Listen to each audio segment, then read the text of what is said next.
네, 안녕하십니까. 저는 오늘 사회를 맡은 KBCSD의 장준욱입니다. 제가 좀 개인적으로 부상을 당한 관계로 사회가 좀 매끄럽지 못하더라도 양해를 좀 부탁드리도록 하겠습니다. 오늘 세미나는 한 오프라인으로는 한 4, 50분 정도가 신청을 해주셨고 온라인으로 한 150분 정도가 지금 신청을 해주셨습니다. 많은 지금 기업들의 관심이 높아지고 있는 이슈에 대해서 오늘 온 오프라인으로 참석해 주신 많은 분들께 감사의 말씀을 드립니다.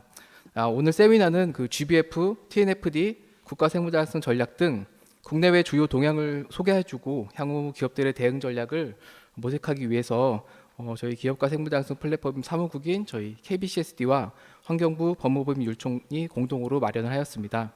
그럼 오늘 세미나를 진행하기 앞서서 홍현종 KBCSD 사무총장께서 인사 말씀을 해주시겠습니다.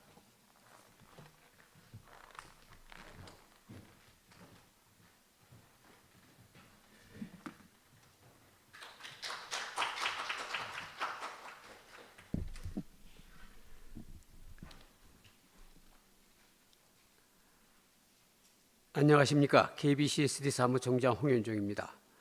먼저 바쁘신 가운데서도 오늘 세미나에 참석해 주신 이민호 법무법인 율천 ESG 연구소장님, 그리고 백태영 국제회계기준 지속가능성기준위원회 위원님께 감사의 말씀을 드립니다.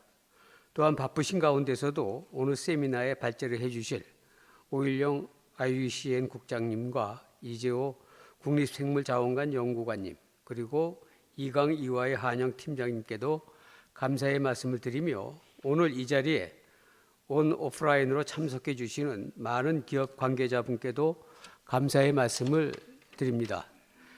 지난해 12월 캐나다 몬트리올에서 합의된 2030년 UN 글로벌 생물다양성 프레임워크 GBF에 따라 국제사회는 전 지구의 육지, 바다, 해안, 하천의 30%를 보호하고 생물 다양성 보존 등에 매년 2천억 달러, 약 267조 원씩 지원하며 다국적 기업들에 대한 관련 정보 공개 요구를 강화하기로 합의하였습니다. 또한 생물 다양성 보존을 위하여 2030년까지 약 2천억 달러를 조성하고자 GBFF (Global Biodiversity Framework Fund를 설립하였습니다. 지난 8월 캐나다 밴쿠버에서 185개국 대표와 세계은행, UNDP, UNEP 등이 참여한 가운데 개최된 제7차 GEF 글로벌 인바이러먼트 파실리티 총회에서 캐나다는 약 2천억 원을 투자할 것이라고 밝혔으며 각국은 생물다양성 국제 자금 지원을 확대하기로 합의하였습니다. 한편 EU는 지난 7월 생물 다양성과 기후 행동을 확대하기 위하여 자연보건법을 통과시켰습니다.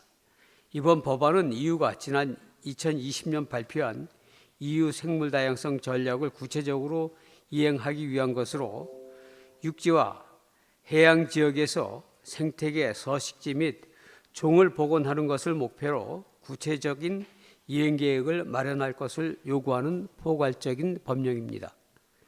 이 법에 따라 EU 각국들은 2030년까지 EU 육지와 바다 영역의 최소 20%를 복원해야 합니다. 또한 EU 각국 국가들은 향후 2년 이내에 국가 복원 계획을 마련하고 EU 위원회에 국제적 이행 계획과 실행 결과 등을 보고하여야 합니다. 이러한 상황에서 지난 9월 자연 관련 재무정보 공개 협의체인 TNFD는 공시 기준의 최종 공고안을 공개하였습니다. 이번 TNFD의 공고안은 자연 관련 정보 공개에 대한 일반적 요구 사항과 자연과 관련된 종속적 영향, 위험 및 기회에 대한 가버넌스, 비즈니스 모델, 전략, 재무, 그리고 위험 및 기회에 대한 대응 전략 등 자연과 관련된 기업의 다양성 정보들을 평가하고 이를 모니터링하기 위한 체계를 갖출 것을 요구하고 있습니다. 이에 따라 기업은 다양한 자연 관련 변수들에 대한 정보를 파악하고 이에 영향을 측정하며 위험 및 기회 요인을 평가하고 적절한 대응 전략을 마련하여 공개해야 할 것으로 보입니다. 또한 이러한 ESG 공시에 대한 대응이 미진한 기업들은 향후 국내외 금융 투자와 글로벌 시장 접근 기회가 제한될 것으로 전망되고 있습니다.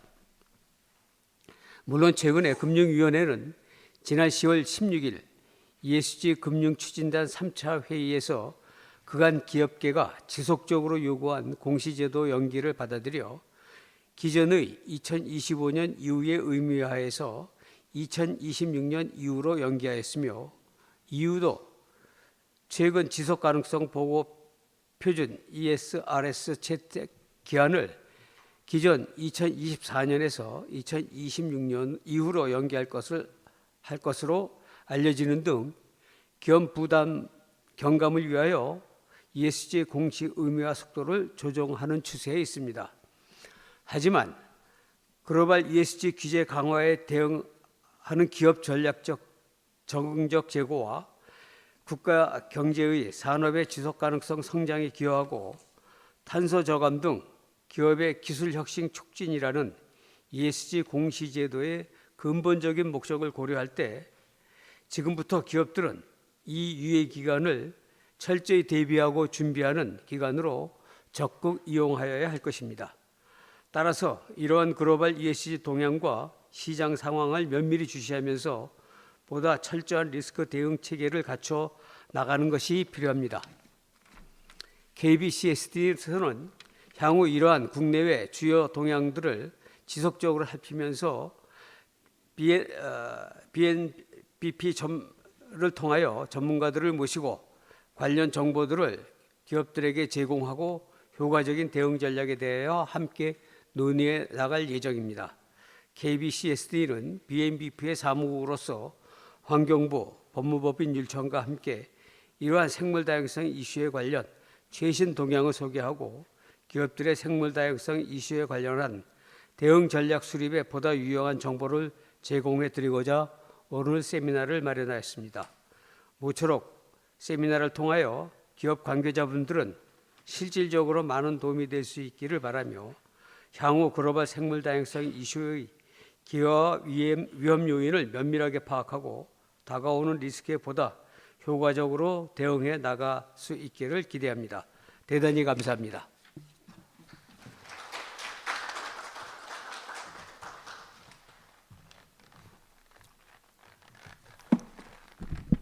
네, 사무총장님 감사드립니다. 그럼 다음으로 이민호 법무법인 율촌 ESG 연구소장님께서 축사를 해주시겠습니다.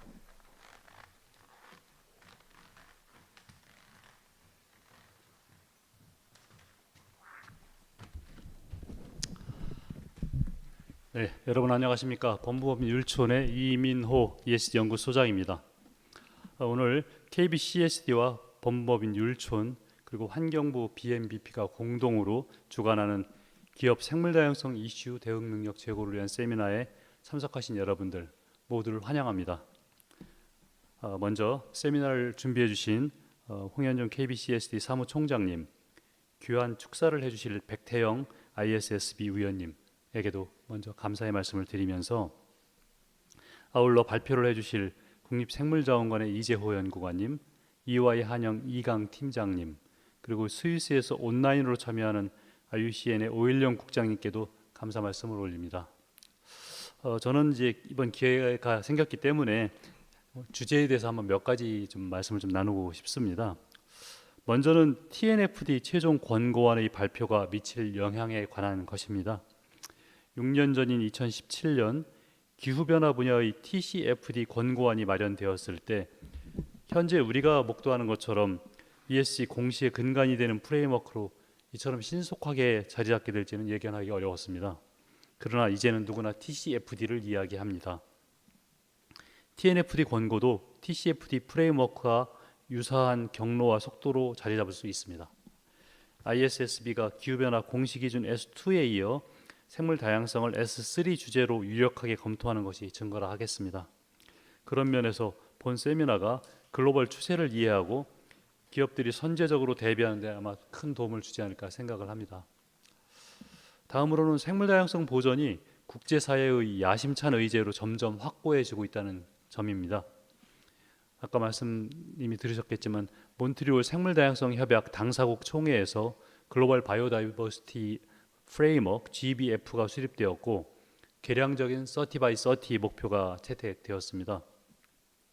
저는 미국 정부가 금년 1월 국가 대차 대조표에 자연을 담는 국가 전략을 발표를 했는데요. 그것도 생물 다양성 보존의 글로벌 흐름과 궤를 같이 하는 것이라고 생각을 합니다. 생물 다양성 보존에서 민간 부분에 대한 요구 또한 커지고 있습니다. 글로벌 바이오다이버시티 프레임워크는 기업과 금융기관에 생물 다양성에 대한 의존 그리고 영향을 측정하고 평가하여 투명하게 공개할 것을 권고했습니다. 보존을 위한 재원 마련을 위해 민간 부문이 더 역할을 해야 한다는 기대도 담았습니다. 어쩌면 머지않아 이러한 권고를 넘어 의무화가 국제 의제로 오를지도 모르겠습니다. 마지막으로 이처럼 급변하는 글로벌 흐름에서 생물 다양성 보존을 통해 기업 가치를 높이는 적극적인 자세를 말씀드리고 싶습니다. 글로벌 자산 운용사를 중심으로 생물 다양성 임팩트 투자 펀드가 운영되고 있고 일각에서는 생물 다양성 보존이 10조 달러의 신시장이라는 분석도 나오고 있습니다. 생물 다양성 보존이 비용이라는 인식을 전환하여 비즈니스의 기회이자 기업의 ESG 가치를 높이는 전략이라는 점을 함께 공감하면 좋겠습니다. 저희 법무법인 율촌도 함께 하겠습니다. 모쪼록 오늘 세미나가 신선한 정보와 통찰을 제공하는 귀한 시간이 되기를 기대하면서 다시 한번 환영의 말씀을 드립니다. 감사합니다.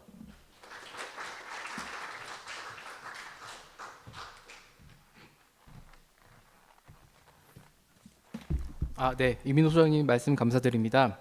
그럼 다음으로 국제회계기준 지속가능성기준위원회 ISSB의 백태영 위원님께서 축사를 해주시겠습니다.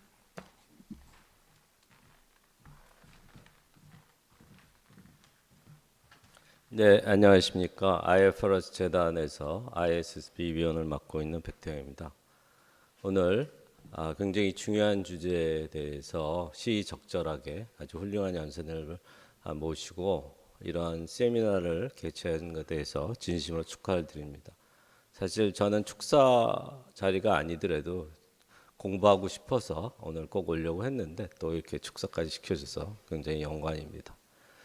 이 생물 다양성과 관련해서는 저희 ISSB 활동과 관련해서는 두 가지가 이슈가 있는데요. 하나는 지금 말씀하신 것처럼 저희가 이제 후속 기준 개발을 위해서 2년 동안의 연구를 무엇을 할 거냐라는 의견 수렴을 했는데 어쨌든 그때 제기된 주제 중에 하나가 저희는 생물 다양성을 약간 좁은 의미로 명확하게 쓰기 위해서 주제 자체의 제목은 생물 다양성 생태계 서비스라고 긴 이름 붙였고요.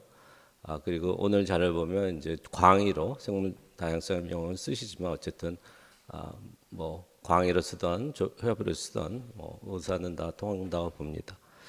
그래서 그게 이제 저희가 다음 달 회의에 의견 수렴에 대해서 분석 내용을 논의하고 그리고 아마 연말까지 과연 어떤 주제를 저희가 2년 내에 일단은 연구를 하고 후속 연구를 기준을 개발할 거냐가 내년 초에 결정이 될 것 같습니다. 근데 아까 말씀하신 것처럼 이미 유럽 쪽에서는 굉장히 이 생물 다양성 쪽에 우선순위에 대한 의견이 들어왔고 아시아 쪽에는 사실은 인적 자본 쪽에 얘기가 많이 들어갔습니다. 그래서 그 두 가지 주제가 유력한 후보가 아닐까라고 저는 생각을 하고 있습니다. 그리고 두 번째 이슈는 저희가 계속 논의를 했지만 이 기후 변화에 대해서 S2 기준이 있는데 기후 변화가 초래하는 생물 다양성이나 다른 환경 문제, 사회 문제는 기후 변화 이슈로 볼 수 있기 때문에 이러한 생물 다양성 문제도 기후 변화에서 초래됐다면 S2 기준의 공시 내용이 됩니다. 그래서 그것에 대한 교육 자료 개발을 지금 진행 중이고 아마 연말까지 그 교육 자료가 나올 거로 예상하고 있습니다. 근데 그거는 이제 독자적인 기준은 아니고요. 기후 변화의 여파로서 일어나는 생물 다양성에 관련된 공시가 포함될 수 있다는 점, 그것이 이제 논의되고 있습니다. 그래서 그 내용이 공개적으로 어제 사실 저희 보드 미팅을 10월 미팅을 했는데 어제 그것이 공개적으로 논의된 내용이었습니다. 그래서 이런 이제 ISB에 관련된 면에서도 제가 관심이 많아서 오늘 좋은 학습이 될 것 같고요.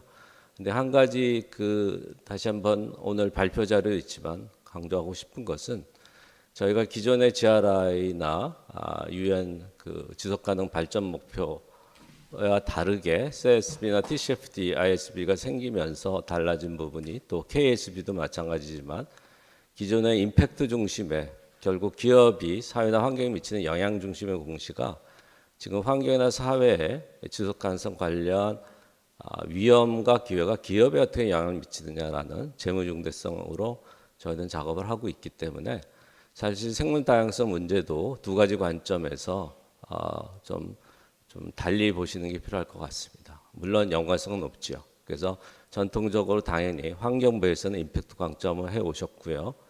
그리고 지금 TNFD는 TCFD와 다른 점이 TCFD는 재무중대성 관점이지만 TNFD는 지금 이중중대성으로 보통 해석하고 있습니다. 그래서 양면성이 있다는 것도 좀 생각을 하셔야 되고요. 그리고 저희나 KSB는 일단 재무중대성 관점에서 생물다양성을 볼 가능성이 많은데 물론 이제 추가적으로 환경부의 요청 등으로 아마 임팩트 관련의 공시도 일부 포함되는 걸 논의 중으로 알고 있습니다. 그래서 그런 큰 그림으로 이해하시면 이게 같은 주제라도 시각과 관점이 다른 것을 좀 보시면 조금 더 이해하시는 데 도움이 되지 않을까 하는 점을 제가 좀 이 기회를 이용해서 간단하게 말씀드리면서 다시 한번 이 훌륭한 행사를 주최해 주신 주최 측에 감사를 드리고 오늘 많은 분들이 끝까지 많은 도움을 받았으면 좋겠습니다. 네, 감사합니다.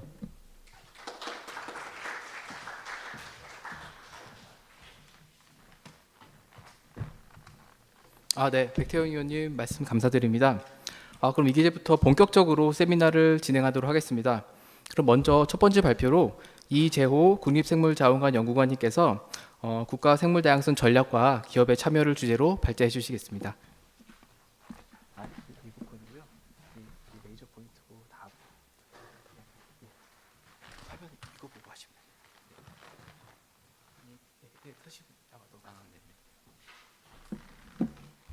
안녕하세요. 소개받은 국립생물자원관의 이재호입니다. 네, 제가 하는 일은 주로 이제 기업의 활동과는 관계에 없던 일을 해왔어요. 이제 작년 12월까지는 앞서 이제 세 분께서 말씀해주신 글로벌 생물다양성 프레임워크라는 것이 만들어지는 과정에 협상 과정에서 이제 정부 대표단으로 일을 했었고요. 올해부터는 그런 GBF를 반영해서 국가 생물다양성 전략을 만드는 일에 지금 또 지원 업무를 하고 있습니다. 그래서 제가 오늘 말씀드릴 것은 사실은 GBF나 국가 생물다양성 전략이나 거의 같은 내용입니다. 저희가 그렇게 하려고 노력을 하고 있고요. GBF 내용이 이제 국가 생물다양성 전략 제5차 국가 생물다양성 전략에 반영이 되게 해서 이제 우리나라들이 이행을 해 나가야 되는데 그 중에서 기업들이 어떤 역할을 해야 되는지 이런 배경이나 이런 것들을 설명을 드리고요. 사실은 앞서 이제 축사나 환영사 이제 이런 세 분께서 말씀해 주셨듯이 메인은 TNFD라고 할 수 있어요. 그래서 또 근데 오일영 국장님께서 TNFD에 대해서 자세히 설명해 주실 거기 때문에 저는 그 앞부분의 배경이나 이런 거에 대해서 조금 소개를 드리도록 하겠습니다. 생물 다양성이 감소하고 있다는 거는 다 느끼고 있는지는 잘 모르겠습니다. 저희는 이제 학문을 하는 사람이니까 뭐 다 이제 감소하고 있다라고 이제 항상 어디 가서나 심각하다라고 얘기를 하고 있는데 다른 일반 분들이나 특히나 기업에 계신 분들이 얼마나 공감하고 있을지는 모르겠어요. 근데 이제 생물 다양성을 어떤 범위로 보냐의 문제이긴 한데 우리가 흔히 이제 무슨 동물이나 식물 멸종위기종뿐만이 아니라 여러 가지 생태계, 자연 생태계가 점점 더 사라지고 있고 거기에 기대어 살아가는 사람들도 점점 어려워졌다고 말씀을 드리면 조금 이해를 하시리라 생각을 하고요. 문제는 이거에 대한 원인이 뭐냐는 거죠. 그래서 생물다양성 감소 원인에 보면 잘 안 보이시겠지만 제일 중요한 게 육상이나 해양의 이용 변화가 되겠습니다. 이용 변화가 있을 거고 그 다음에 뭐 남획 같은 게 있을 수도 있고요. 그 다음에 기후 변화도 있죠. 당연히 큰 요인이고 여러 가지 오염이나 침입외래종 이런 것들도 있는데 기업의 활동이 여기에 일정 부분 당연히 관여가 돼 있거나 어떤 부분은 상당히 관여되어 있는 게 사실입니다. 그래서 기업의 활동이 생물 다양성에 영향을 많이 미치고 있기 때문에 이 부분을 갖다가 어떻게 해결을 하지 않으면 생물 다양성 문제를 해결할 수 없다라는 게 이제 공통된 인식이고요. 뭐 생물 다양성 위기에 대해서 얘기가 된 거는 한참 됐죠. 그래서 1992년도에 기후변화 협약뿐만이 아니라 생물 다양성 협약, 사막화 방제 협약이 같이 만들어지게 되죠. 그래서 생물 다양성 협약이 벌써 30년 가까이 역사를 지니고 있습니다. 30년 가까이인데 사실은 제가 여기 이제 저도 2010년도부터 관여를 해왔는데 사회 전반에 주류화되기에는 아직까지 좀 갈 길이 멀다 이렇게 저는 생각을 하고요. 이 생물다양성 협약에서 그 동안에 유전자원 이익공유에 관한 나고야 의정서도 발효가 되고 GMO라고 유전자 변형 생물체에 대한 카르테나 의정서도 발효가 됐지만 이 전반적인 생물다양성, 지구 생물다양성을 어떻게 보존하고 감소 추세를 막을 것인가 해야 되는 그 노력들은 사실은 그렇게 오래되진 않았어요. 지금 보시면 표에서 잘 보이실지 모르겠지만 2010년도에 2011-2020 생물다양성 전략계획 및 aichi 목표라는 것이 만들어진 게 전지구적인 그 생물다양성 목표 체계를 만든 처음이었어요. 그래서 2010년도부터 2020년까지 이 aichi 목표를 달성하기 위해서 전 세계가 노력했는데 노력이 부족했는지 어떤 여러 가지 원인이 있는지 이제 실패를 하게 되고 그거에 대한 이제 반성으로 만들어진 게 쿤밍 몬트리올 글로벌 생물 다양성 프레임워크라는 작년 12월에 만들어진 겁니다. 원래는 이제 2020년에 만들어졌어야 되는데 코로나 때문에 협상이 연기가 돼가지고 작년 12월이나 만들어지게 됐고요. 지난 2011년부터 2020년이 aichi 타겟의 이행 기간이기도 하지만 UN 차원의 생물 다양성 10년이기도 합니다. 이 10년 동안에 일어난 일을 간단하게 보시면 그 동안에 기후변화에 IPCC가 있듯이 생물다양성 쪽에서는 이페스라는 기구가 있는데 생물다양성 과기구가 만들어졌고요. 그 다음에 2015년에 지속가능 발전 목표라는 것이 새로 만들어지면서 여기에 생물다양성 관련 목표들이 많이 반영되기도 했습니다. 그리고 여러 가지 우리나라도 나고야 의정서가 중간에 발효가 되기도 했고요. 우리나라도 여기에 맞춰가지고 세계적인 추세에 맞춰서 여러 가지 일들을 해왔는데 문제는 이제 달성을 실패했다는 거죠. 그래서 얼마큼 실패했느냐라고 하면 aichi 목표가 20개 목표였는데요. 20개 모두 달성을 못했습니다. 하나의 타겟도 달성하지 못했다는 그런 결론에 이르렀고요. 그래서 그러면 어떻게 하면 앞으로 만들어질 계획은 달성할 수 있을 것인가? 그럼 어떤 계획을 만들어야 될 것인가라고 하는 부분에 있어서 여러 가지 4가지 측면을 보여드리겠는데요. 첫 번째는 정량적인 목표를 세우자는 겁니다. 막연히 뭐 열심히 하자, 뭘 해야 된다, 증가시킨다, 감소시킨다도 중요하지만 어떤 정량적인 목표를 가져야지 조금 더 힘을 모을 수 있지 않을까 하는 것이 지난 aichi 타겟 실패의 교훈이고요. 또 하나는 공통지표의 필요성입니다. 이게 기후변화 쪽에서는 글로벌 스톡테이킹이라고 해서 전지구적 이행 점검을 하려고 하고 있죠. 그 말은 여러 나라들이 각자 노력을 하더라도 이게 생물다양성 쪽에 진전이 있는지 없는지를 사실 여태까지 파악하는 게 상당히 힘들었습니다. 여태까지 생물다양성 관련 지표가 알려진 게 약 3천여 개가 넘는다고 합니다.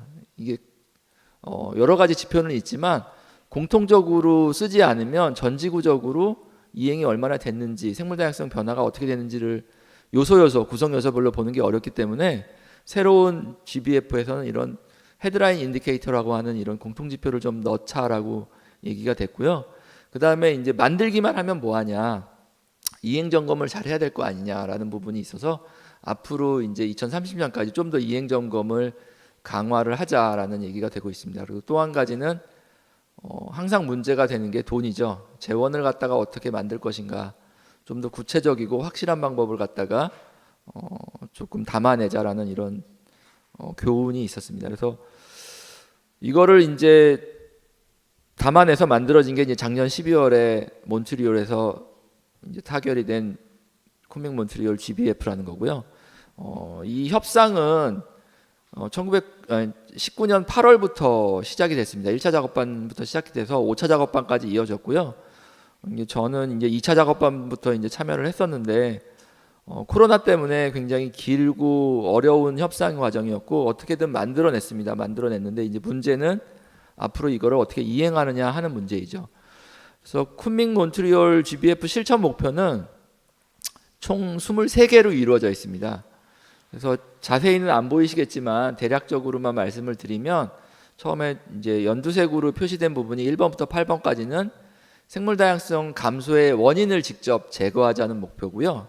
그 다음에 9번부터 13번까지는 이익 공유와 그 다음에 인간의 혜택을 유지하자, 지속 가능한 이용을 하자라는 부분이 되겠고요. 그 다음에 나머지 부분들은 파란색으로 표시된 부분은 이런 것들을 달성하기 위해서 여러 가지 주류화도 필요하고 이행 지원 수단도 필요하고 이런 수단이나 이런 주류화에 관한 부분들, 참여에 관한 부분들이 나머지 목표에 굉장히 많이 들어 있습니다. 그래서 이렇게 들어 있다는 걸 말씀을 드리고 넘어가도록 하고요. 그래서 앞서 말씀드렸듯이 저희가 올해 국가생물다양성 전략을 만들고 있습니다. 저희가 5차 국가생물다양성 전략을 만들고 있는데 GBF를 반영해서 만들어야 되는 게 이제 당사국들의 의무이기 때문에 저희도 GBF를 반영해서 GBF의 실천 목표가 국가생물 전략의 실천 목표와 대응이 되도록 이렇게 노력을 하고 있고요. 실천 목표의 구성 요소들이 빠지지 않도록 이렇게 좀 노력을 하고 있습니다. 그리고 앞서 말씀드렸듯이 지표를 조금 더 많이 쓰자. 적극적으로 아까 말씀드린 핵심 지표는 당연히 쓰고 국가 환경을 고려해서도 여러 가지 지표를 추가해서 쓰자라는 지금 논의를 진행하고 있는 상태입니다. 저희 나라도 환경부에서 그동안 생물다양성 관련해서 많이 노력을 하고 여러 생물다양성 관련 부처에서도 여러 노력을 했지만 우리나라도 여러 가지 과학적 통계 기반의 생물다양성 관리가 좀 부족했다라는 부분이 여러 가지 저희도 반성을 하고 있고 GBF를 계기로 국가생물다양성 전략에도 이런 지표들을 많이 쓰려고 노력하고 있습니다. 그리고 똑같습니다. 달성 가능성을 고려하지 않을 수가 없죠. 무조건 허황된 목표를 세울 수는 없지만 가급적 도전적이고 정량적인 목표를 세우자라고 이제 노력을 하고 있습니다. 저희 국가생물다양성 전략도 올해 12월 국무회의를 통과하게 되면 채택이 되고요. 내년부터 이행 기간에 들어가게 됩니다. 그래서 국가생물다양성 전략 지금 만들어지고 있는 상태고 거의 이제 최종 정부안까지 지금 나오고 있는 상태입니다. 그래서 국가생물다양성 전략은 21개 목표로 일단 만들어 나가려고 하고 있습니다. 확정은 아니지만. 근데 아까 GBF는 23개인데 왜 저희 국가생물다양성 전략은 21개냐 그러면 여러 가지 우리나라 사정을 고려했을 때 좀 합치는 게 좋겠다라고 하는 부분이 있습니다. 예를 들어서 야생종의 이용이라는 목표가 있고요. GBF는 그다음에 지속가능 농림수산업 부분이 있는데 우리나라 같은 경우는 지속가능 농림수산업 부분이 야생종 이용을 갖다 거의 포함할 수 있다는 부분들이 좀 지적이 돼서 이 부분이 합쳤고요. 그다음에 이해관계자 참여 부분에 있어서도 우리나라가 CBD에서 생물다양성 쪽에서 굉장히 중요하게 여기고 있는 토착 원주민 지역 공동체가 우리나라가 없기 때문에 약간 이런 부분들을 좀 뭉뚱그려서 합쳐서 21개로 되고 있고요. 저희도 똑같습니다. 1번부터 8번까지는 생물다양성 위험 요인 저감, 그 다음에 9번부터 12번은 지속가능한 이익 이용과 이익 공유 확대, 그 다음에 13번부터 21번까지는 이용과 주류화를 위한 수단을 강화하는 부분의 목표로 이루어져 있습니다. 그래서 제가 이걸 다 소개시켜 드리지는 않고 이따가 기업과 관련된 부분만 조금 간추려서 소개를 드리도록 하겠습니다. 그러면 GBF와 국가생물다양성 전략에 왜 기업이 참여해야 되느냐에 대한 배경을 조금 더 설명을 드리고 소개시키도록 하겠습니다. 그래서 2020년에 세계 경제 포럼에서 이제 나온 얘기들을 제가 요약해서 말씀드리면 기후와 자연 모두 이제 티핑 포인트라고 얘기하는 임계점에 근접을 했다라는 거죠. 그래서 티핑 포인트가 언제 올 것이냐에 대해서는 정확히 예측할 수 있는 사람은 아무도 없지만 그 임계점을 지나게 되면 이 생물다양성 감소의 이런 추세를 역전시키기 굉장히 어려워지고 더 비용이 많이 들기 때문에 지금 대비를 해야 된다라는 거고요. 그다음에 전 세계 GDP의 절반 정도가 자연 손실로 인한 위험에 노출돼 있다라는 거죠. 이 부분도 사실은 많은 기업들이 느끼지 않고 있는 것 같아요. 저희는 이제 이렇게 얘기를 하고 있어도 제가 얼마 전에 어떤 기업에 관련해서 이제 강연을 하면서 그쪽에 지속 가능 경영 보고서를 본 적이 있는데 중대성 평가하는 부분에 가장 낮고 가장 영향을 안 미친다는 게 생물 다양성 쪽으로 이렇게 드러났더라고요. 근데 그게 조사를 어떻게 했는지 보면 보통 설문조사나 이렇게 이해관계자 인터뷰를 통해서 그런 것들을 많이 조출해냈는데 그러다 보니까 이제 이런 인식들이나 이런 고민이 많지 않으면 생물 다양성 부분이 굉장히 중요치 않게 이렇게 생각될 수는 있지만 어쨌든 이 보고서에 의하면 자연 손실로 인한 위험에 기업들이 많이 노출돼 있다. 그리고 이런 위기에 대응하기 위해서는 근본적인 변형이 필요하고 이제 앞서 말씀해 주셨듯이 이제 이게 위기에 대한 대응뿐만이 아니라 기회가 된다. 여러 가지 된다라는 부분에 있어서 기업이 좀 더 생물 다양성 부분에 적극적으로 대처해야 된다라는 얘기고요. 이 배경에 대한 이 배경일 수도 있고 이론일 수도 있습니다. 그러니까 기후 변화 같은 경우는 굉장히 분명하죠. 이제 기업들이 온실가스를 내게 되면 지구의 기후 변화가 생기고 이게 우리나라 전 지구적으로 피해를 주기 때문에 대응을 해야 된다는 논리가 있고 마찬가지로 저희 쪽에서 생각하는 거는 모든 기업이 자원과 생태계 서비스와 관련해서 자연에 의존하고 있다. 그러나 임계점에 근접해 있고 이 감소 추세를 멈추고 자연의 순종을 위해서는 기업의 역할이 절실하다는 부분에 대한 것이 이제 이런 배경이 되겠고요. 그러니까 기본적으로는 저희 밑에 써놓은 것 같습니다. 건강한 지구가 비즈니스에도 좋다는 믿음에 근거합니다. 그리고 환경 피해를 예방하는 것이 사후에 복구하는 것보다 훨씬 더 저렴하다라는 이런 근거하에 빨리 이제 기업도 대응을 해야 된다라는 얘기를 계속 하고 있고요. 이 부분은 이제 생물 다양성 감소와 회복에 대한 시나리오입니다. 이건 GBO5라는 보고서에 나온 생물 다양성 협약에서 만든 보고서 나온 건데요. 저희 기관 같은 이제 생물 다양성을 연구하고 보전하고 복원하는 기관들이 아무리 열심히 일을 해도 생물 다양성 감소 추세를 역전시킬 수 없습니다. 다른 기후 변화 관련된 대책도 필요하고요.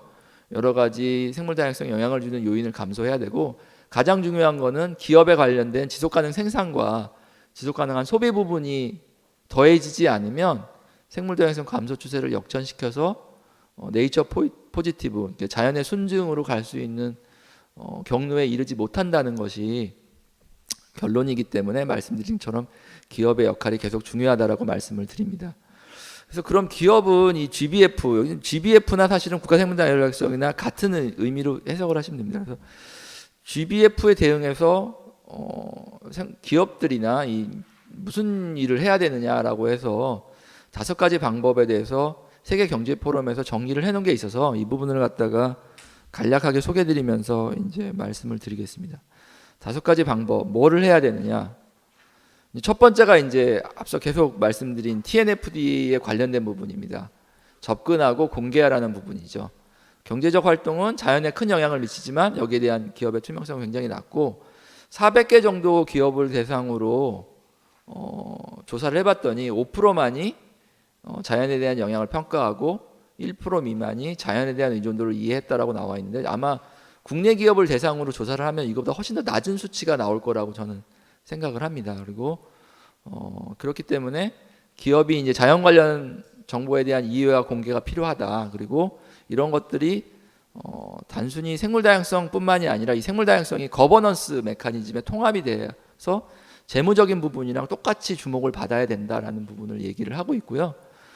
이 부분이 이제 저희 GBF의 타겟 15번에 A에 가대한 부분입니다. 모든 대기업, 다국적 기업, 금융기관의 운영, 공급 가치망 및 포트폴리오에 맞는 요구사항을 포함하여 생물 다양성에 관한 위험, 의존도, 영향을 정기적으로 모니터링, 평가하여 투명하게 공개한다라는 부분이 있고요. 이 부분이 지금 저희 국가생물다양성 전략에는 14번 정도에 들어가서 아마 채택이 되지 않을까 이렇게 생각을 하고 있습니다. 그리고 두 번째는 이제 뭐 당연한 건데 나쁜 거를 줄이라는 거죠. 여러 가지 뭐 오염일 수도 있고 여러 가지 뭐 쓰레기일 수도 있고 폐기물이나 이런 부분에 있어서 좀 나쁜 것을 줄여 나가야 된다. 이 부분을 적극적으로 해야 된다라는 부분이고 이 부분은 사실은 기업들이 이미 하고 있는 것들이 많아요. 사실은 오염이나 음식물 쓰레기나 아니면 폐기물 줄이는 부분은 기업들이 이미 많이 하고 있는데 그게 생물 다양성과 연관이 있다는 생각은 못 하고 이제 하고 계시는 부분이 있죠. 이제 생물 다양성 측면에서는 지구의 부담을 줄여야 되기 때문에 시작점 자체, 공급 자체를 줄여야 돼요. 그러기 위해서는 효율적으로 자원을 활용해야 되고 이런 부분들이 있어서 이런 부분들을 관련해서 줄이는 노력도 필요하고 그걸 줄이기 위한 기술 투자도 필요하고 이런 부분들이 해야 되는 부분이고요. 이 부분은 이제 오염에 관한 부분, 그 다음에 지속 가능 소비 관련 음식물 쓰레기라든지 폐기물 배출량을 감소하는 부분. 그래서 궁극적으로 전지구적 소비 발자국을 줄이는 부분이 이제 GBF와 저희 국가생물다양성 전략에 녹아져 있습니다. 그 다음에 이제 좋은 일을 많이 하라는 겁니다. 좋은 일을 많이 하라는 건데 이 부분은 이제 여기 보시면 알겠지만 제일 중요한 부분이 맨 밑에 있는 부분. 이제 여러 가지 조달 정책, 이제 중간 자재나 원료를 조달하는 데 있어서 좀 엄격한 인증 기준을 적용을 해가지고 하는 부분도 있고, 그 다음에 저것도 될 수 있겠죠. 이제 기업들이 사회적 책임에 맞춰가지고 여러 가지 생물 다양성에 긍정적인 일을 하는 일도 여기 포함해 내도록 하겠습니다. 네. 여기 보시면 제가 하나 이제 이 부분은 좀 설명을 드릴게. 보호지역 부분이 제가 여기다가 3번을 넣었는데 왜 보호지역이 기업이랑 관련돼 있느냐라고 하는 부분이 있는데 저희 보호지역 요번에 GBF에서 30by30라고 해가지고 육상 30%, 해양 30%를 보호지역으로 지정하는 목표가 있는데 사실은 불가능한 목표입니다. 보호지역만으로 하면. 그렇기 때문에 보호지역뿐만이 아니라 OECM이라는 방법을 수단해가지고 보호지역은 아니지만 예를 들어서 사찰림이라든지 이런 부분들 같은 경우는 보호지역은 아니지만 이미 생물다양성에 기여를 하고 있는 그런 지역들을 OECM으로 발굴을 해서 이 부분을 확대하려는 부분이 있는데 저는 기업들도 여러 가지 사회적 책임을 갖다 하는 부분에 있어서 기업이 가지고 있는 토지가 굉장히 많거든요. 그리고 점점 늘어나고 있습니다. 그래서 이 부분은 사업을 위해서 쓰이는 부분도 있지만 그렇지 않은 부분도 있기 때문에 이런 OECM 관련해 가지고 기여할 수 있는 부분이 있지 않을까라는 생각이 들어서 이 부분이 좀 추가가 됐고요. 제가 추가한 부분이 아니라 아까 세계 경제 포럼에서도 이 부분을 지적을 하고 있습니다.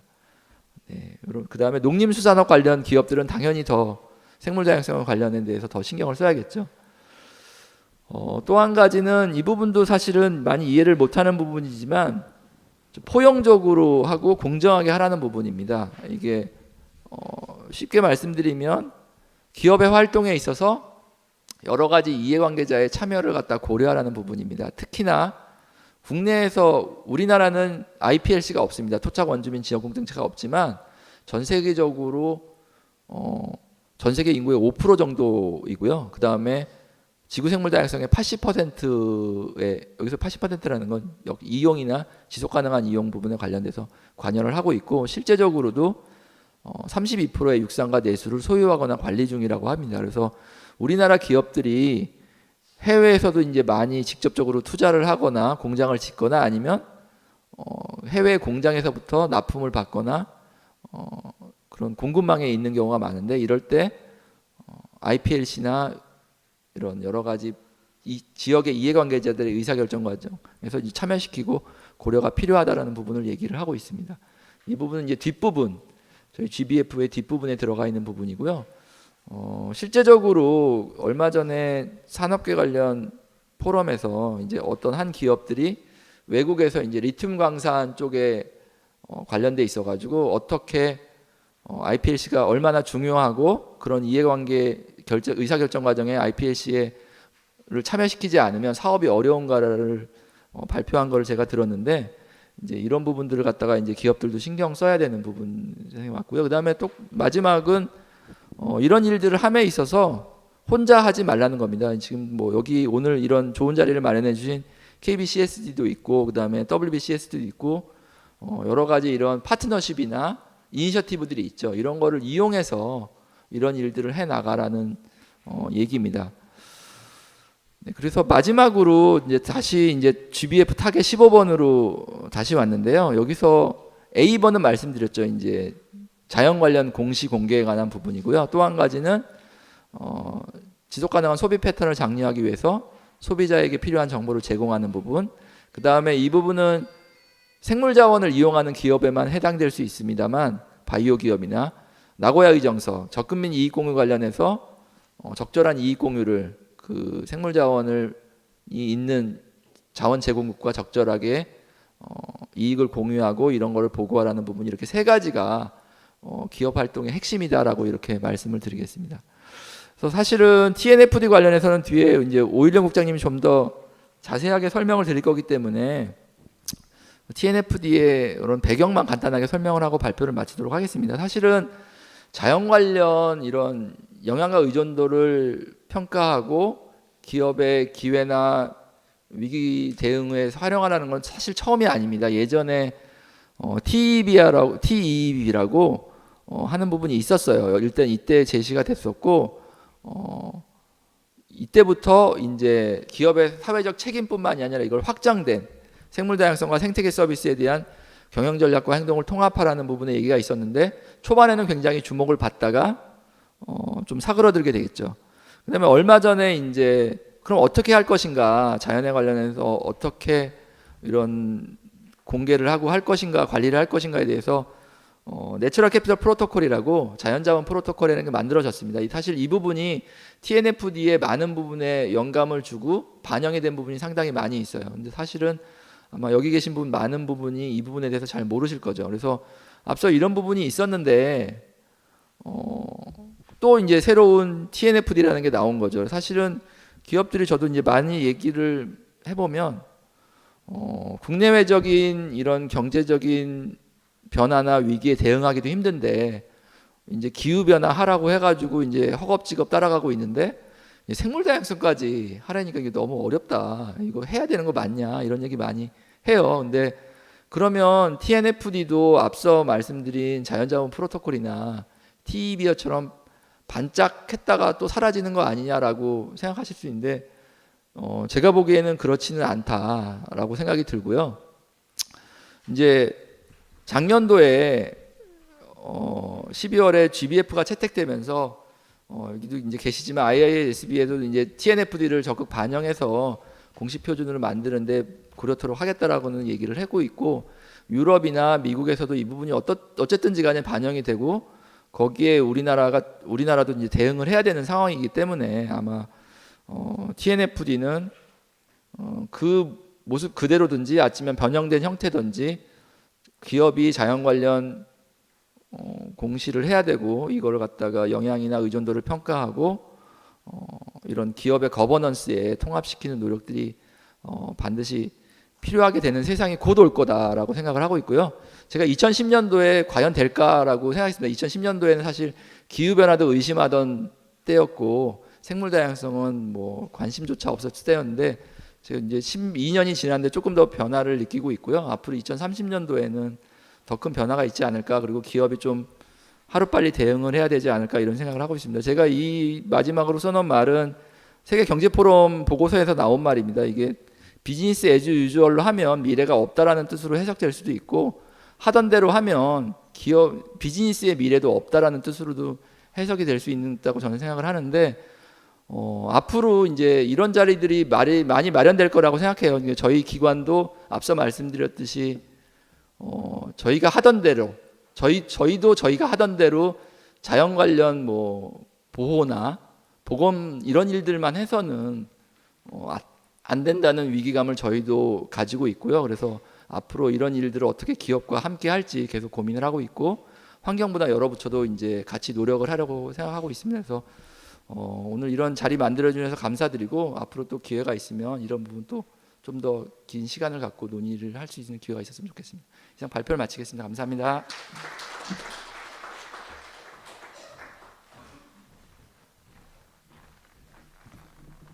네, 이재호 연구관님 좋은 말씀 발제 감사드립니다.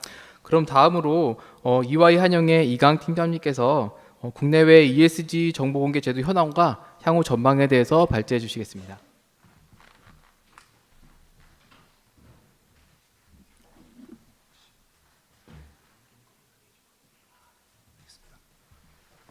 네, 안녕하세요. EY에서 ESG 업무를 담당하고 있는 이강입니다. 앞서서 이재호 연구관님께서 글로벌 생물 다양성 정책 동향 및 그리고 정부의 정책 방향성에 대해서 잘 설명을 해주셨는데요. 저는 글로벌 차원에서의 이런 공시 기준과 기업의 그 대응 방향성에 대해서 말씀드릴 수 있도록 하겠습니다. 먼저 ESG 공시 규제 트렌드에 대해서 간략히 설명드리고요. 공시 기준에서의 자연자본 및 생물 다양성이 어떤 형태로 포함되어 있는지, 그리고 기업 관점에서 이러한 공시 기준이 어떠한 시사점을 가질지에 대해서 말씀드릴 수 있도록 하겠습니다. ESG 공시 규제 트렌드에 대한 부분입니다. 공시 기준과 관련된 글로벌 키퍼슨들의 이야기를 들어보면은 현재 상황을 어느 정도 이해할 수 있는데요. 미국의 증권거래위원회 위원장인 게리 겐슬러는 보시는 바와 같이 ISSB 공시 기준에 대해 조금 보수적인 입장을 표명하였습니다. 또 ISSB 위원장인 엠마뉴엘 파베르는 ISSB 공시 기준이 기존의 지속 가능성 공시 기준과 완전히 다른 것이 아니라 상호 운영성 측면에서의 언급을 강조하였고요. 다음으로 같은 맥락에서 유럽연합 집행위원회 위원장인 메이어드 맥기네스 역시 과거 기준을 차용하고 그다음에 기존 시장에 대한 상호 운영성 측면에서의 언급을 강조하였습니다. 이렇게 보시듯이 글로벌 차원에서의 기준 간 상호 운영성에 대한 이슈가 굉장히 활발히 논의가 되고 있고요. 또한 논의가 되고 있는 이슈 중에 하나가 기업 차원에서의 기업의 밸류 차원에서의 스콥 3에 대한 배출량 산정, 그리고 ESG 이슈가 굉장히 많다 보니까 이 다양한 ESG 이슈 중에서 어떠한 이슈들을 기업이 중대하게 평가할 것인지에 대한 중요성에 대한 정의, 그리고 데이터 신뢰성에 대한 인증 대상과 수준 등에 대한 논의가 활발히 이루어지고 있습니다. 각국의 상황을 좀 더 들여다보면 주요 글로벌 지속가능성 정보 공시 규제는 작년과 올해를 거쳐서 2024년 이후로 본격적으로 도입될 것으로 예상되고 있습니다. 모두 아시다시피 ISSB S1, S2 기준이 올해 6월 달에 최종안이 발표가 되었고요. 가까운 일본은 새로운 지속가능성 공시 규정의 적용 개시를 공포하였습니다. 미국은 정치적인 문제로 인해서 본래 예정되어 있던 그 기후변화 공시 요구안과 인적자본 공시 요구안의 발표가 좀 늦어지고 있는데 이러한 부분들에 대해서도 추후 발표될 것으로 계획하고 있습니다. 또한 올해 8월에는 국제감사인증위원회죠. IASB에서 지속가능성 공시 인증 기준인 ISSA 5천 공개 초안을 발표를 했습니다. 그래서 2024년부터는 본격적으로 관련 법률 등이 적용이 되기 때문에 전 세계적으로 관련된 공시가 이루어질 것으로 예상이 되고요. 앞서 말씀을 주셨었는데 2026년 그리고 그 이후에 한국도 일정 규모 이상의 코스피 상장사에 대한 규제화가 점차 진행될 것으로 전망됩니다. 이에 지속가능 정보 공시가 필수가 되는 초입에 우리가 서 있다고 말씀드리고 싶습니다. 지속가능성 공시에 있어서 가장 긍정적인 트렌드는 영어 약어가 굉장히 난무했습니다. 그래서 제가 말씀드리면서도 계속해서 영어 약어들을 말씀드리고 있는데 이런 알파벳 수프라고 불리던 혼란기를 지나서 수많은 기준 기관들이 서서히 통합되고 있다는 점입니다. 화면에서 보시듯이 상당히 많은 기준들이 있는데 그래서 여전히 통합되기까지는 여전히 많은 시간이 걸릴 것으로 보입니다. 그러나 현재 보고 기준들은 빅3 기준으로 통합되고 있는 추세를 보이고 있고요. 이 부분은 뒤쪽에서 한 번 더 자세히 설명드릴 수 있도록 하겠습니다. 또 발견할 수 있는 두 가지 긍정적인 트렌드가 있습니다. 기준 기관들이 단순히 통합되는 것뿐만 아니라 상호 운용성을 극대화하며 기업의 컴플라이언스 부담을 최소화한다는 공동의 목표를 가지고 움직이고 있다는 점이고요. 또 한 가지 긍정적인 점은 이러한 지속가능성 공시 인증 기준에 대해서 좀 선도적으로 수립이 되고 있다는 점입니다. 그러나 여전히 개선이 필요한 부분들도 있습니다. 예를 들어 지속가능 금융 공시와 관련된 원칙들이 일부 통합 움직임을 보이고 있긴 하지만 이제 녹색 자산에 대한 정의가 공시 기준에 따라서 다른 게 현실이고 이에 따라서 혼란이 빚어지고 있습니다. 또한 많은 제3자 ESG 평가들이 있는데요. 이에 대해서 규제와 관리가 부족한 게 실정입니다. 전체 지속가능성 정보 생태계에 걸친 역량 강화도 또 빠르게 변화하는 규제 움직임에 따라가지 못하고 있는 것도 굉장히 문제라고 할 수 있는데요. 역량 강화가 받쳐져야 비로소 ESG 공시 시장이 성공적으로 작동할 수 있을 것입니다. 앞서 말씀드린 빅3 지속가능성 보고 기준에 대한 설명이고요. 세 개 기준은 공통점과 함께 각각의 차이점을 보이고 있습니다. 가장 눈에 띄는 점은 ESRS에서 다양한 이해관계자들의 관점을 반영을 해서 ESG 이슈가 기업에 미치는 재무적 관점뿐만 아니라 기업의 비즈니스가 사회 환경적으로 미치는 사회 환경적 영향도 고려하고 있다는 점이고요. 또한 US SEC를 제외한 나머지 기준들에서는 재무제표 주석까지의 기재는 요구하고 있지 않은 상황입니다. 반면에 US SEC는 산업별 기준은 또 포함하지 않고 있는 상태이고요. 공통점으로는 온실가스 배출량에 있어 기업의 직접 그리고 간접 배출량인 스콥 1, 2와 함께 밸류체인에서 발생하는 스콥 3 배출량까지 공시하도록 하고 있다는 점입니다. 지금까지 ESG 공시 트렌드에 대해서 간략히 말씀드렸고요. 오늘 세미나의 메인 토픽인 자연 자본과 생물 다양성 관련된 공시 기준이 어떻게 반영되고 있는지 살펴보도록 하겠습니다. 본격적으로 공시 기준에 대해서 말씀드리기에 앞서서 생물 다양성 이슈가 부각되고 있는 배경에 대해서 간략히 좀 설명드리고 시작하도록 하겠습니다. 글로벌 GDP의 약 55%는 고기능성의 생물 다양성에 의존하지만 이를 유지하기 위한 필요한 재원과 실제 투입되고 있는 재원의 간극이 상당합니다. 보시는 바와 같이 800억 달러에 달하고 있고요. 또 앞서서 기후와 생물 다양성 간의 관계를 좀 말씀 주셨는데 이런 밀접한 관계가 있기 때문에 생물 다양성이 보다 더 다른 ESG 이슈보다 주목을 받고 있다고 생각이 되고요. 예를 들면 자연 기반 솔루션은 기후 완화 잠재력의 약 38%를 제공할 수 있습니다. 지리적으로는 에이펙 지역에서의 생물 다양성 위기가 두드러지고 있고요. 전 세계 생물 다양성 핫스팟 35곳 중 11곳이 에이펙 지역에 위치하고 있습니다. 앞서 말씀드린 그 자연 손실에 대한 자금 조달 현황을 좀 살펴보면요. 앞에 보시는 그 초록색 부분이 정부의 예산과 세금을 통해서 조달되는 부분이고 약 87%를 차지하고 있습니다. 그러나 필요한 자금 조달 규모에는 턱없이 부족한 상황이고요. 이러한 측면에서 민간 부분에서의 자금이 필요하고 또한 점차 그러한 부분들이 확대될 것으로 전망됩니다. 이와 같은 맥락에서 TNFD의 관리위원회 부의장인 앤드류 미첼은 자연자본 금융 상품과 같은 혁신적인 자금 조달 기회는 생물 다양성의 측면에서 개발되고 있으며 이는 자연 친화적 경제에 필요한 투자를 이끄는 데 핵심이라고 언급하였습니다. 앞서서 이재호 연구관님께서 유네베 콥15에 대해서 많은 설명을 해주셨는데 다양한 단체들에서 생물 다양성 논의가 활발하게 진행되고 있습니다. 그래서 EU 역시 2020년도에 생물 다양성 전략 발표를 통해서 구체적인 필요 조치를 제시하였고요. 공시 기준과 관련해서는 TNFD와 EU의 CSRD 등을 중심으로 구체화되고 있는 상황이며 이에 맞게 기업의 대응 또한 구체화가 필요한 시점입니다. 앞서 잠깐 언급드린 콥15의 2030년, 2050년의 목표 내용인데요. 앞서서 좀 자세하게 설명을 해주신 부분이기 때문에 이 페이지는 조금 생략하도록 하겠습니다. 그래서 콥15에서의 GBF 채택은 전 세계 기업과 금융기관에 영향을 미칠 것으로 예상이 되는데요.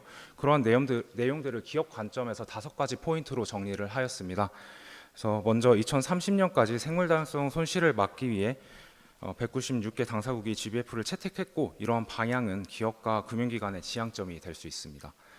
다음으로 정책 위반자와 규제 당국에 대한 요구가 있었는데요. 실제 EU와 영국에서는 이미 시행 중인 CSRD를 통해서 이런 규제 부담이 증가할 것으로 예상됩니다. 또한 모든 대기업과 금융기관이 생물 다양성에 대한 위험, 영향, 의존성을 평가하고 공개하도록 요구하였고 이는 앞서서 계속해서 말씀드리는 TNFD나 ISSB와 같은 프레임을 통한 공시 요구로 이어질 것입니다. 이외에도 금융권의 생물 다양성 관련 지원과 혁신적인 금융상품 개발에 영향을 미칠 것으로 예상됩니다. 콥15 협약을 중심으로 글로벌 스탠다드와 규제와 상황을 정리한 체계도이고요. 주요 글로벌 스탠다드로는 TNFD와 함께 자연자본 및 생물 다양성에 대한 목표 설정 이니셔티브인 SBTN 그리고 아직 발표는 되지 않았지만 ISSB 공시 기준에 해당 이슈가 추가될 것으로 보입니다. 또한 EU의 SFDR, 텍소노미, ESRS 등을 통해서 관련된 규제화가 이루어지고 있습니다. 앞서 말씀드린 그 스탠다드와 규제화 사항과 관련해서 다음과 같은 5가지 공시 기준 그리고 글로벌 이니셔티브에 대해서 좀 설명드리고자 합니다. 먼저 TNFD는 오늘 참석하신 많은 분들이 아시다시피 글로벌 금융 흐름이 자연에 긍정적인 영향을 끼치도록 지원하는 것을 목표로 하고 있고요. 흔히 리비라고 불리는 방법론을 통해서 자연자본 영향 분석 및 대응 방안을 수립하도록 가이드하고 있습니다. 또한 EU의 ESRS와 GRI에서는 조직이 생물 다양성에 미치는 영향과 관리 방안을 공시하도록 하고 있고요. 흔히 저희가 피바프라고 부르는데요. 생물 다양성 회계금융 파트너십에서는 생물 다양성 영향과 함께 생물 다양성이 기업의 비즈니스에 미치는 영향의 의존성을 평가하기 위한 지침을 제공하고 있습니다. 마지막으로 앞서 언급드린 SBT에는 지구의 장기적인 지속 가능성을 보장하도록 자연 보호 및 복원을 위한 프레임워크를 제공하고 있습니다. TNFD는 2021년 공식 출범했고요. 올해 9월 최종안을 발표하였습니다. 오른쪽에 보시는 바와 같이 홈페이지를 통해서 TNFD 공식 기준에 대한 다양한 지침과 설명 자료를 공개하고 있습니다. TNFD는 기존에 비교적 익숙하실 겁니다. TCFD 프레임워크가 굉장히 유사한 점이 많고요. 거버넌스, 전략, 리스크 및 영향 관리, 지표 및 목표 이렇게 4개 필라로 구성되어 있습니다. 앞에 보시는 화면에서 노란색으로 적혀진 내용들이 TCFD와 동일한 부분이고요. 분홍색으로 적혀진 부분이 생물 다양성 이슈에 맞게 일부 변형이 되어서 공시가 되어야 되는 부분입니다. 그리고 녹색 부분은 이번에 새롭게 추가된 내용이라고 봐주시면 좋을 것 같은데요. 이 TNFD 관련 내용은 오일영 국장님께서 좀 자세히 설명해 주시기 때문에 간략히만 말씀드리면 자연자본과 생물 다양성 이슈가 사실은 온실가스와는 다르게 지역 기반으로 움직입니다. 그래서 이러한 사항들에 대한 내용이 기존의 TCFD 프레임워크의 요구 사항에 추가적으로 고려가 되었다고 간략하게는 생각해 주시면 좋을 것 같습니다. 다음으로는 EU의 ESRS와 GRI에서 요구하는 생물 다양성 관련 공시 요구 사항에 대해서 살펴보겠습니다. ESRS는 생물 다양성 및 생태계 관련 공시 요구 사항을 규정하고 있고요. 특히 기업이 글로벌 전략에 부합하는 전략 계획을 공개하도록 요구하고 있습니다. 또한 관련 영향과 위험, 기회를 관리하기 위한 정책과 활동, 전략, 목표 등을 제시하도록 하고 있고요. 나아가 이러한 요소들이 잠재적으로 어떠한 재무 영향을 끼치는지에 대해서 공개하도록 하고 있습니다. GRI는 저희 지속가능 경영 보고서를 작성할 때 메인으로 저희가 채택하는 공시 기준이라고 생각해 주시면 좋을 것 같고, 생물 다양성 이슈에 대한 식별과 손실에 대한 요인, 그리고 실제적, 잠재적 영향을 공시하도록 하고 있습니다. 또한 ESRS와 마찬가지로 관리 체계와 정책, 전략, 목표를 공시해야 합니다. 피버프는 금융 섹터에 좀 한정돼서 사용되는 이니셔티브라고 생각하시면 좋을 것 같고, 네덜란드 기업 개발 은행이 트리오도스 은행 등과 함께 연합해서 2019년에 설립되었습니다. 의존성과 영향에 대한 평가 절차를 표준화하여 공개하고 있고요. 금융기관들이 생물 다양성을 고려한 금융 활동을 할 수 있는 가이던스로 많이 활용되고 있습니다. 마지막으로 설명드릴 프레임워크는 SBTN이고요. 자연보호 및 복원을 목표로 하는 5단계로 구성되어 있습니다. 먼저 목표를 수립할 범위를 설정하게 되고요. 주요 환경적 압력이 가해지는 위치와 중요성, 그리고 기업의 행동 조치가 필요한 우선순위화를 진행하게 됩니다. 이를 통해서 선정된 부분에는 담수, 토양, 생물 다양성, 해양, 기후에 대한 목표를 수립하도록 목표를 설정하게 됩니다. 현재 해양과 관련된 목표 가이드는 2024년도에 공개될 예정이고요. 다음으로는 이러한 목표 달성을 위해서 필요한 이행을 진행을 하여야 되는데, 현재 일부 액션 프레임워크가 공개되어 있고요. 2024년도에 전체 방법론이 공개될 예정입니다. 마지막으로 이에 대한 모니터링과 지표 측정, 보고 및 검증에 대한 부분을 포함하고 있습니다. 앞서 설명드린 부분 중에 이행과 관련된 AR, 3T 방법론을 좀 더 말씀드리면, 이제 기업이 크게 4가지 측면에서 접근을 할 수 있습니다.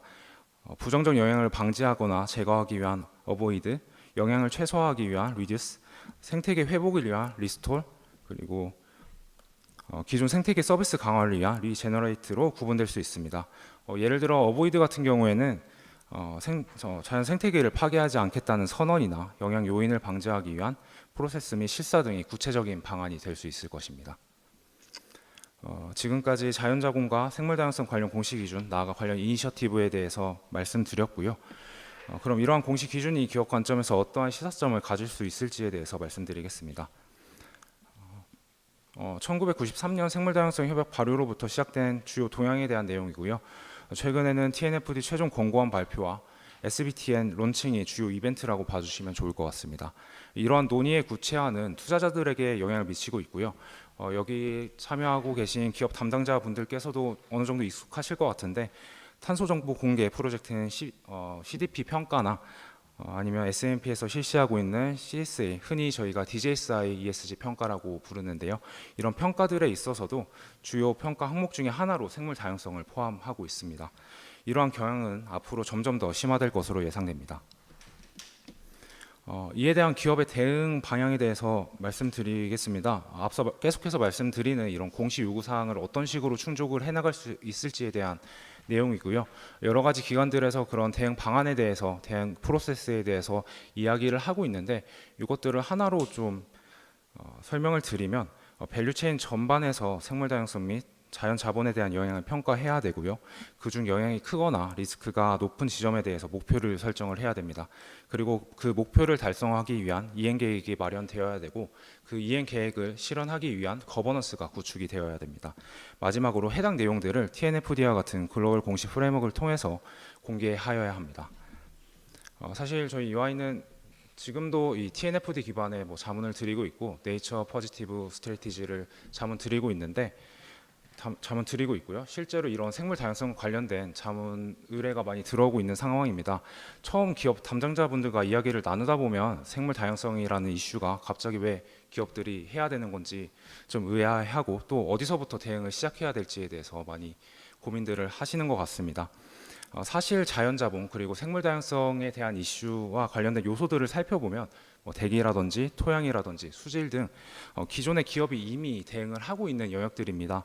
다만 이러한 기존 관련 활동과 성과를 자연자본과 생물 다양성 관련 글로벌 프레임워크에 기반해서 점검하고 위험과 기회를 식별해서 이에 대응하기 위한 개선이 진행되어야 되는 부분이고요.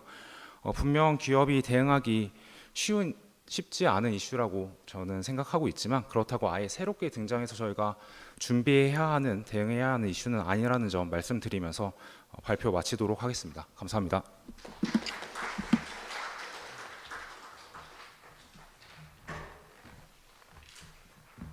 네, 이강 팀장님 좋은 말씀 발제 감사드립니다.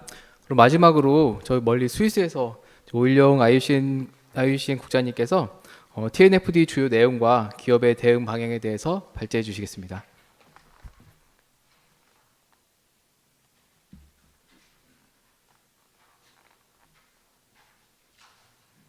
연결 좀 부탁드립니다.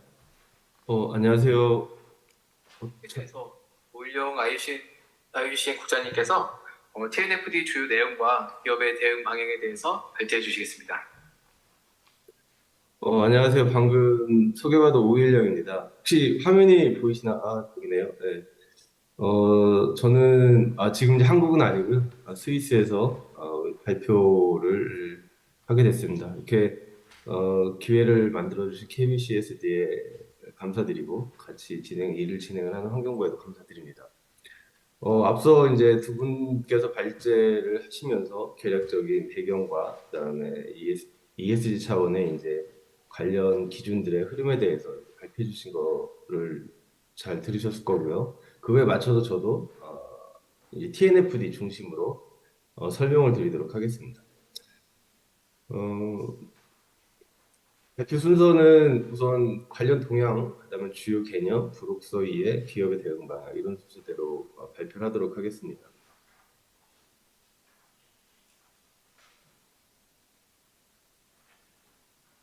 우선 관련 동향입니다. 앞서서 이제 두 분께서 말씀을 해주셨는데요. 결국은 크게 이제 제가 생각하는 흐름도 크게 이제 네 가지 정도가 될 것 같습니다. 이제 첫 번째가 아까 말씀을 나오진 않았던 얘기인데 이제 G20 지속 가능 금융 로드맵이라는 거를 21년 10월에 만들었고요. 이거는 이제 누가 주도를 했냐면 각국의 이제 기재부 장관, 그다음에 중앙은행장의 이제 그룹이 따로 있거든요. G20에 거기에서 이제 이 로드맵을 만들자고 지속 가능 로드맵을 만들자고 확정을 했고, 그 안에 내용을 보면 우선은 이제 기후 변화 관련된 TCFD 중심의 내용이 있는데, 그 이후의 로드맵에 TNFD 혹은 이제 자연과 관련된 공시 부분에 대해서도 향후에 국제 금융기관들이 해야 될 일이라고 해가지고 명확히 이제 명시하고 있습니다. 이제 그 이후에 있었던 게 이제 아까 이재호 연구관이 설명하셨던 GDF가 있고요. 세 번째가 이제 TNFD가 발족해서 올해 9월에 이제 가이드라인이 확정이 됐고, 제가 오늘 주로 말씀드릴 내용은 이 국제 가이드라인에 대해서 말씀드리도록 하겠습니다. 그리고 네 번째가 이제 이영 위원님께서 말씀하셨던 거 ISSD에서 S2까지를 이제 발표했고 TNFD를 이제 추가적인 기준으로 만들 계획이라는 것을 좀 제시를 한 바 있습니다. 우선 이제 저는 TNFD의 주요 내용에 대해서 상세하게 좀 더 상세하게 설명드리도록 하겠습니다. 이게 이제 그 TNFD 가이드라인에 나오는 그 주요 그 가이드라인의 체계가 됩니다. 그 메뉴에 이제 꼭대기에 정점에 있는 게 TNFD 레코멘데이션이라고 해가지고 TCFD랑 유사하게 어떤 흐름을 가지고 어떤 내용을 할 것이며 그 다음에 기업들이 준비해야 될 사항의 이제 주요 개념의 흐름을 이제 설명한 게 TNFD의 이제 레코멘데이션입니다. 그 밑에 이제 추가 가이드라인이 되게 많습니다. 불옥소라고 저는 이제 그런 표현을 했는데, 어떻게 시작할 것이냐, 입문 설명과 관련된 게 있고, 그 다음에 이제 이 TNFD 가이드라인에서 접근 방법이라고 쓰고 있는 LEAP 방법론에 대해서 되게 상세하게 이제 서술한 게 있습니다. 저거 한 200페이지 정도 되더라고요. 그 다음에 그 밑에 이제 지금 섹터 가이던스를 이제 만들 예정인데 이거 24년에 나온다고 지금 얘기를 하고 있고, 그 다음에 바이옴 가이던스라는 게 있습니다. 그래서 바이옴이라는 건 생물 붕괴 이제 한국말로 하면 자연을 구성하는 이제 하이라키 구성 단계 중에 하나라고 보시면 되겠고요.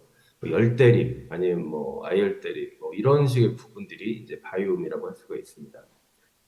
그 다음에 이제 맨 밑에 있는 게 이제 시나리오 분석을 어떻게 할 것이냐 이 부분에 대한 가이드가 있고 타겟 세팅은 어떻게 할 것이냐 목표 설정 어떻게 할 것이냐에 관한 게 있고 마지막에 이해관계자 대응 관리는 어떻게 할 것이냐 이렇게 이제 맨 꼭대기에 있는 주요 권고사항을 뒷받침하는 그런 부록서 같은 것들이 이제 여러 가지가 이렇게 붙어 있습니다. 그 TCFD랑 비교했을 때 이렇게 부록서들이 많은 이유는 아직까지는 이해도가 많은 이제 이 TNFD 가이드라인을 봐야 되고 이행해야 될 많은 이제 기업들이 이해도가 아무리 떨어지기 때문이라는 것도 있고 두 번째는 이 부분이 이제 너무 복잡하기 때문에 그냥 그 레코멘데이션만 해서는 이해하기 어렵다 해서 이 상세 방법론 아니면 상세 설명 자료들을 많이 만든 것 같습니다. 지금부터 이제 TNFD의 그 주요 내용에 대해서 제가 이제 설명을 드리겠습니다. 이 내용은 제가 이제 지난 6월 달에 KBCSD와 같이 해서 한번 발표한 게 있는데 그 부분을 좀 그대로 유지하면서 활용한 것도 있고 뭐 추가한 것도 있습니다. 우선은 주요 개념에 처음에 이제 세 가지가 나오는데 자연이 뭐냐, 그 다음에 자연의 기여가 뭐냐, 자연의 영향이 뭐냐 이 세 가지를 이제 얘기를 개념 설정을 하고 있습니다. 이제 그 이유는 뭐냐면 우리가 일반적으로 자연이라고 할 때 우리 주변에 있는 나무와 산과 강, 해양 뭐 이렇게 이제 생각을 할 수 있는데 이거를 좀 더 들어가서 어떻게 이제 그걸 보호하고 관리할지 그것에 대해서 어떤 기준을 만들고 어떻게 활동을 할지 이런 것들을 하다 보면 개념화를 잘 해야 되거든요. 범주에 대해서. 그래서 이제 이런 처음부터 이렇게 개념을 제시를 하고 있습니다.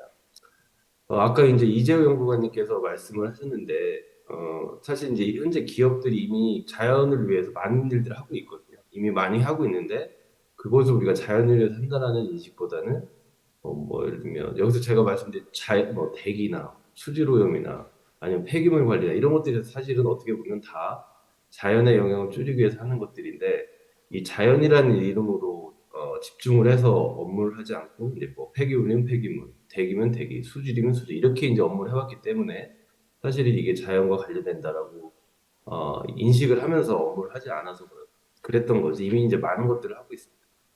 그래서 이제 여기서는 이제 그 자연의 범주를 육상, 수상, 해양, 대기를 그 다 포괄하는 게 자연이고 그 안에는 이제 생물군이라는 게 있고 자연 자산이라는 게 있고 생물 다양성이라는 게 있고 생태계 서비스라는 게 있다. 이렇게 이제 자연의 범주를 설명을 하고 있습니다. 요 다음 페이지가 이제 그건데 이 그림을 보시면 이 맨 왼쪽에 렐름이라는 게 있습니다. 이제 이게 권역이라고 표현할 수 있겠는데 땅이 있고 프레시 워터가 이제 우리 보통 말하는 하천이나 호수, 육상에 있는 이제 수생태계를 말하는 거죠. 그 다음에 이제 해양이 있고 맨 마지막에 대기가 있습니다. 그러니까 이렇게 이제 우리가 자연이라는 거를 생각을 할 때에는 이렇게 네 가지 권역이라고 생각을 하라라는 걸 제시하고 있는 거고요. 그럼 그 밑에 자연이라고 우리가 할 수 있는 게 뭐가 있냐? 바이옴이라는 게 있습니다. 이게 이제 생물 분계라는 건데 맨 왼쪽 상단에 보면 트로피컬, 뭐 서브 트로피컬 포레스트라고 있습니다. 이게 이제 열대림, 우리가 뭐 아열대림, 이런 거를 이제 말하는 거라고 이제 보시면 되고요. 또 여기에는 이제 뭐도 있냐면, 뭐 중간에 보면, 그런 것도 있습니다. 뭐, 서브테리안, 뭐 타이달, 뭐, 서브테리안 에어리어, 테리토리, 뭐 이런 것도 있거든요. 이거는 이제 뭘 말하냐면, 지하수라는 이런 것들도 말하거든요. 그러니까, 열대림부터 뭐, 아열대림, 그 다음에 우리나라 같은 뭐, 온대림, 이런 데도 있고, 하천 생태계도 있고, 그 다음에 지하수도 생물공개라고 보고 있고, 하천도 원해양, 뭐, 해안가 뭐 이런 것들을 다 구분해서 이렇게 생물공개라는 걸 표현하고 있습니다. 그래서 나중에 이제 기업들에서 이제 준비를 하실 때 준비를 한다라는 거는 우리가 과연 우리 기업은 어디에 위치하고 있으며 어떤 영향을 미칠 수 있겠는지에 대한 판단을 할 때, 우리 회사가 영업하는 곳은 어떤 생물 공개에 존재하고 있는지 여기서부터 사실 시작을 할 수밖에 없습니다. 그 다음에 이제 오른쪽에 보면 두 가지 개념이 나오는데 environmental asset, 그 환경 자산이라는 게 나오고 그 밑에 보면 생태계 서비스라는 게 나옵니다. 이거를 여기서 제시하고 있는 이유는 뭐냐면 실제 이제 기업들이 이제 비즈니스를 하면서 활용을 하는 두 가지 대상이 바로 두 가지가 됩니다. 첫 번째가 두 가지가 되는데 영향을 미치는 대상도 그렇고요. 환경 자산이라는 거 보면 여기 보면 에코시스템이라는 것들이 있습니다. 육상 생태계, 뭐 해양 생태계, 하천 생태계 뭐 이런 것들이 있고 랜드, 땅이라는 그런 개념도 들어가 있고 그다음에 여기에 보면 리니어블 리소스라는 것도 있습니다. 뭐 이런 것들이 다 이제 그다음에 뭐 워터 리소스라는 게 있습니다. 워터 리소스는 수자원이거든요. 이런 것들이 다 환경 자산이다 이렇게 보고 있고요. 그래서 기업이 자연에 미치는 영향, 기업이 자연에 대해서 도움을 받는 것, 이런 것들을 생각할 때는 나무, 하천 뭐 이렇게만 보라는 게 아니고 이 자원들, 뭐 수자원도 결국은 어, 이 우리가 관리해야 될 자연이라는 범주에 들어가는 거고 거기에는 생태계도 있고 땅도 있고 뭐 나무도 있고 뭐 여러 가지가 있다라는 그런 개념으로 보셔야 된다라는 거고요. 그 밑에 있는 이제 에코시스템 서비스라고 표현을 하는데 저거는 뭐냐면 자연이 사람한테 어떤 식의 그러면 좋은 영향을 주고 있는지 기능이 무엇인지를 이제 설명해 놓은 것입니다. 그래서 첫 번째가 프로비저널 서비스라고 해서 공급 기능이죠. 수자원 공급 아니면 유전자원 공급, 생물자원 공급 뭐 이런 것도 공급 기능이 있고 두 번째가 컬처럴 서비스. 예를 들면 우리가 이제 뭐 관광을 가는데 거기 가면 뭐 산을 보면 기분이 좋잖아요. 이런 것들 걸 레크리에이션. 그 다음에 명상을 하거나 교육이나 이런 거에 대해 관련된 것도 있고 문화적인 그런 서비스들이 많이 있다라는 거고 마지막이 이제 레귤레이팅 서비스인데 저거는 뭐냐면 기후를 조절하거나 아니면 이제 수분은 이제 예를 들면 뭐 벌들이 과일이 이제 뭐라 이제 과일이 더 생산된다거나 아니면 뭐 이런 것들에 의해서 수분을 해서 꽃가루를 이제 이동시키는 걸 말하는 거죠. 그런 걸 수분이라고 하고 있고, 그 다음에 뭐 수질 관리, 그 다음에 홍수 방지, 그 다음에 뭐 이런 것들이 다, 그 다음에 이제 기후 영향, 기후를 관리하는 것들, 이런 것들이 다 사실은 자연이 제공하는 서비스라고 할 수 있습니다. 이게 여담이긴 한데요.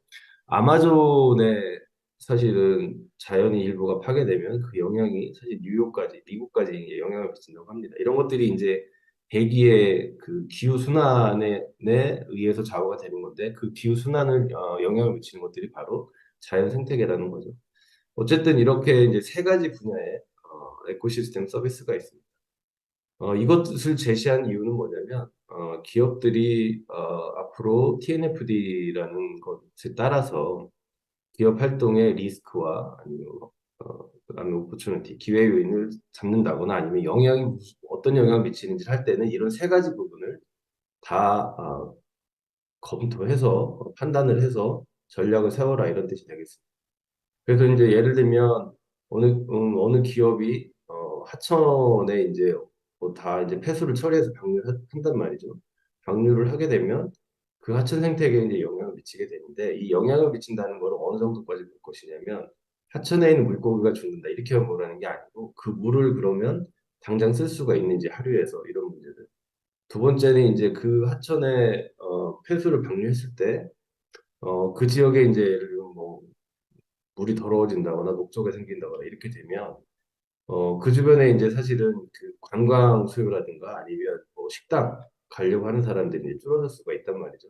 이런 데 미치는 영향은 없는지.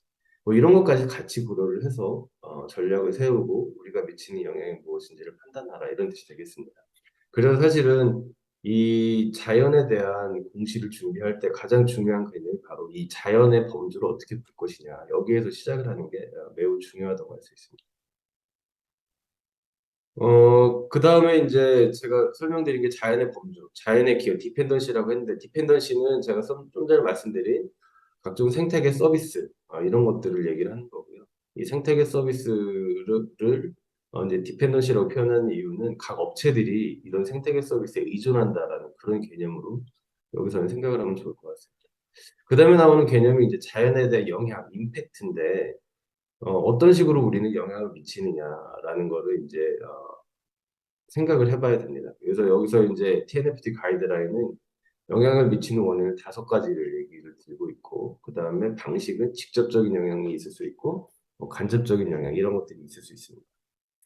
그래서 그 자연에 미치는 영향 요인을 이렇게 5가지를 하고 있습니다. 이거는 TNFD가 자체적으로 했다기보다는 그 아까 이재호 연구원님 말씀드렸는데 기후변화 쪽에 IPCC라는 과학적인 방향을 제시한 IPCC가 있다면 생물 다양성 쪽으로는 IPBES라는 게 있거든요. 거기서 이제 만든 보고서에 포함되어 있는 내용입니다. 그래서 크게 5가지입니다. 클라이밋 체인지, 그 다음에 오션 유스 체인지, 토질 변경, 한마디로 이제 뭐 땅을 바꾼다거나 땅에 산업단지를 만든다거나 도시를 만든다거나 아니면 뭐 농지로 개발한다거나 이런 것들을 말하는 거고요.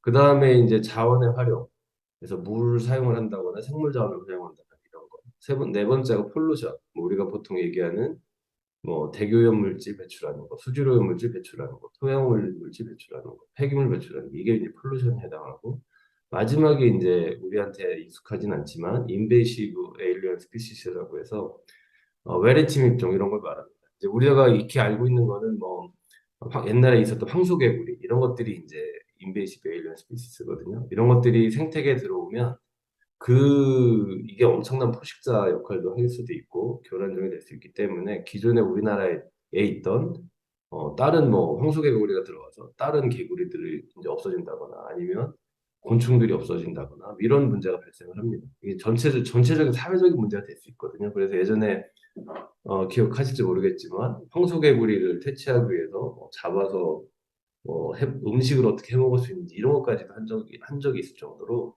이 외래침입 쪽이라는 게 작은 것 같아 보이지만 사회적인 이슈가 되면 엄청 큰 이슈가 될 수 있다 이렇게 볼 수가 있습니다. 그래서 이제 이렇게 5가지가 있고 이 중에 이제 아까 그 클라이밋 체인지 측면에서 좀 더 얘기하면 그 IASB에서 앞으로 이제 그 클라이밋 체인지에 대해서 이제 S2를 공시를 했다고 이제 말씀을 주셨는데 거기에 이제 기후 변화의 어떤 부분을 볼 것이냐 이런 거 할 때 미티게이션만 보는 게 아니고 어댑테이션과 관련된 임팩트를 같이 봐야 된다는 것도 이제 들어가 있습니다. 이런 것들도 이제 다 여기 TNFD에서 이제 커버하도록 돼 있고요. 이렇게 보시면 아시겠지만 결국은 이제 자연이라는 개념을 어떻게 보느냐에 따라서 이 영향 요인들이 어떻게 우리가 파악할지에 대해서도 이제 범주가 많이 차이가 나죠. 그래서 이제 이 처음에 개념 설정을 잘해야 되는 게 이제 TNF들이 이해할 때 숙제가 될 것 같습니다. 그 다음에 이것도 이제 간략히 설명드리면 나중에 이제 제가 그 관리 지표 뭐 이런 거를 말씀드릴 때 나오겠는데 자연의 상태 그러면 기업들이 영향을 미쳤는데 뭐 대기오염 물질을 배출하든 뭐 폐기물을 배출하든 뭘 배출하든 아니면 토질 변경을 했을 때 그럼 과연 우리는 어떤 영향을 미쳤다고 할 수 있느냐라는 판단을 할 때 자연의 상태라는 걸 판단하라고 이렇게 얘기합니다. 자연의 상태라고 하면 이제 공장이 있으면 그 주변에 산이 있을 수도 있고 강이 있을 수도 있는데 뭐 강을 뭐 예를 든다고 하면 공장의 하류에 있는 강에 생물종이 얼마나 있는지 그다음에 얼마나 있는지, 멸종 위종이 있는지 없는지, 그게 위기에 처해 있는지 아닌지. 그다음에 왼쪽에는 수생 생태계, 하천에는 이제 풀도 있고, 뭐 예를 들면 뭐 물고기도 있지만 거기에는 뭐 곤충도 있고, 그다음에 뭐 미생물도 있고, 뭐 하천 식물도 있고 여러 가지가 있단 말이죠. 이걸 복합적으로 이제 생태계라고 표현할 수 있는데, 이 수생 생태계가 어느 정도 예전에 그잘 유지되어 있는 수생 생태 면적이 얼마나 되는지, 아니면 현재 잘 유지되고 있는지 없는지, 이런 거를 이제 스테이트 오브 네이처, 자연의 상태라고 이제 개념을 설정을 하고 있습니다. 이런 것들을 나중에 기업에서 관리 목표나 관리 지표를 만들 때 고려해라, 이런 개념으로 이런 것들을 제시하고 있습니다. 앞에서 제가 말씀드렸던 거는 이제 기본적으로 TNFD를 이해를 할 때 자연의 범주, 그 다음에 자연의 범주에서 들어가는 요소들, 그 다음에 영향을 미친다라는 걸 어떻게 판단을 해야 될지, 영향 요소들, 이거 개념적인 걸 지금 설명을 드렸고요. 이 지금부터는 어떻게 보면 이게 이제 핵심이 될 수 있는데, 왜 기업이 그러면 앞에 있는 자연이라는 걸 가지고 뭘 하라는 거냐라는 거에 대해서 이제 설명하고 있는 게 이제 두 번째 파트라고 할 수 있습니다. 그래서 위기, 예를 들면 기업의 활동에 의해서 자연이 어떻게 영향을 받는지도 위기가 되지만, 그것이 이제 기업 비즈니스에 어떤 영향을 악영향을 미치는지가 여기에서 이제 확인하라는 주요 내용이 될 것 같습니다. 어, 이 공시제도나 이걸 하는 이유는 가장 근본적으로는 아까도 이제 그 말씀을 주셨지만, IASSB 위원님께서 말씀을 주셨지만, 가장 큰 이유는 결국 기업 활동하는데 어떤 영향을 미치느냐, 그다음에 그 기업에 투자를 하는 사람들한테서 저 기업은 어떤 문제가 있을 것 같으니까 투자를 할 때 판단할 수 있는 잣대를 제공하는 게 그냥 가장 큰 목적이거든요. 그래서 이제 위기라고 할 때는 이미 많은 분들이 아시겠지만, 생태계에 대한, 자연에 대한 위기를 말하는 게 아니고 기업에 어떤 문제가 있는지를 위기라고 생각을 하시면 될 것 같습니다. 그 다음에 이제 기회라는 게 있습니다. 기회라는 것도 결국은 기업이 어떤 새로운 영역의 비즈니스, 아니면 ESG 차원에서, 지속 가능한 차원에서 어떤 기회 요인을 추가로 발굴해서 거기에 재원을 추가적으로 투자할 수 있는지, 이런 것들을 바로 이제 기회라고 할 수가 있겠습니다. 그 다음에 이제 대응이라고 하는 거는 네 가지 분야로 나누는데, 우선 거버넌스, 전략 수립, 위기 관리, 뭐 관리 체계 목표, 이 네 가지를 해야 된다는 거고, 이 네 가지가 결과적으로는 최종적으로 공시해야 될 내용이다, 이렇게 보시면 되겠고요. 그 다음에 이제 뭐 관리 체계 목표는 추가적으로 이제 말씀드리도록 하겠습니다. 그래서 여기서 제안하는 거는 립이라는 접근법을 제안을 합니다. 립, 아까 이제 앞선 분도 말씀해 주셨지만, 기후변화와 이거의 가장 큰 차이는 로케이트, L에서 시작을 합니다. 과연 이 기업이 어느 위치에 있느냐에 따라서 전혀 이 자연에 대한 미치는 영향이 전혀 다르거든요. 뭐 예를 들면 국내적으로 보면 뭐 제조업체의 공장이 내륙 산업단지에 있는 경우와, 아니면 하천에 이제 상류에 위치한 경우, 이런 경우는 이제 전혀 사실은 자연에 대한 영향이 다르단 말이죠. 예를 들면 똑같이 대기오염 기준이 있고, 똑같이 수질오염 기준에 맞추고, 똑같이 활동을 해도 그게 자연에 미치는 영향은 전혀 다릅니다. 그래서 과연 이 기업이 어느 위치에서 이 영업 행위를 하는지가 되게 중요하고, 여기에 이제 플러스로 같이 생각해야 되는 게, 기업이 직접 운영하는 것뿐만이 아니고 이 밸류 체인, 특히 이제 원료 공급 측면인데, 그거에 이제 원료를 공급하는 쪽의 위치가 어딘지, 이런 부분이 이제 되게 중요해진다고 볼 수가 있겠습니다. 그래서 아까 이제 앞서서 발표해 준 분이 저도 이제 그 얘기 들었는데, 예를 들면 어, 희귀금속, 희귀금속이라고 해야 되나? 희귀광물. 요새 이제 뭐 2차 전지 뭐 이런 것 때문에 리튬이니 이런 얘기가 많이 나오는데, 또 최근에 코발트 얘기도 나오죠. 흑연 얘기도 나오고, 뭐 이런 것들을 사실은 공급을 하는 지역이 우리나라 국내가 아니고 대부분 남미나 아프리카, 그다음에 남아시아 이런 데 많이 있거든요. 그런 데는 사실은 우리나라랑 전혀 자연이 다르고요. 다른 지역에 생산이 됩니다. 많은 경우가 사실은 열대림 지역이 많이 있고 그렇게 돼 있고, 그다음에 우리가 많이 먹는 커피나 뭐 아니면 파모일, 뭐 각종 음식 재료에서 들어가는 파모일, 화장품에 들어가는 파모일도 사실은 인도네시아나 이런 데서 생산되는 게 많거든요. 거기는 전혀 우리나라랑 이제 자연이 다르죠. 또 어쨌든 우리가 거기에서 공급을 받으면서 현지에 있는 자연에 대한 영향, 자연에 대한 훼손의 영향을 간접적으로 미치기 때문에 그 부분도 반드시 고려해야 된다. 그게 이제 아까 얘기했던 밸류체인적인 접근인 거고, 이 밸류체인적인 측면에서 이 위치의 로케이트에 대한 분석도 아니면 관리를 어떻게 해야 될지도 여기에 반드시 들어가야 되는 게 중요한 요인입니다.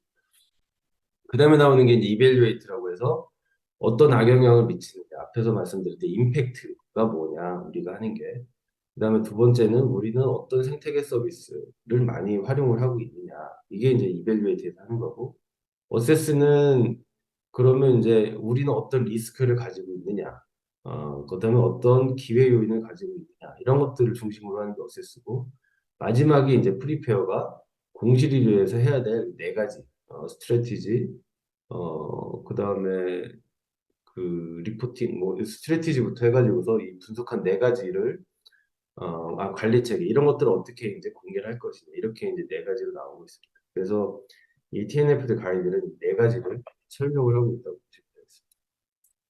뭐 참고로 이제 이거를 보실 때 참고할 거를 몇 개 말씀드리면 로케이트 측면에서 중요하다고 생각하는 건 두 가지인데 좌측은 센서티브 로케이션 즉 이제 생물 자연적으로 민감한 지역에 대한 판단이 하나가 들어가야 되고 오른쪽은 머터리얼 로케이션이라고 해가지고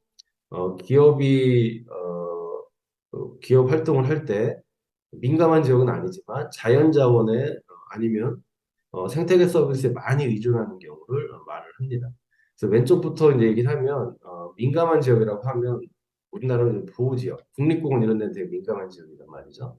그다음에 생태계 상류, 뭐 하천 상류 이런 데도 되게 민감한 지역이고 또 멸지목이종 국내에도 이제 국내 멸종위기종이라는 게 있는데 보호종이라고 있는데 그거 서식지 이런 데는 다 이제 민감한 지역이죠. 철새들이 이런 데다 민감한 지역이란 말이죠.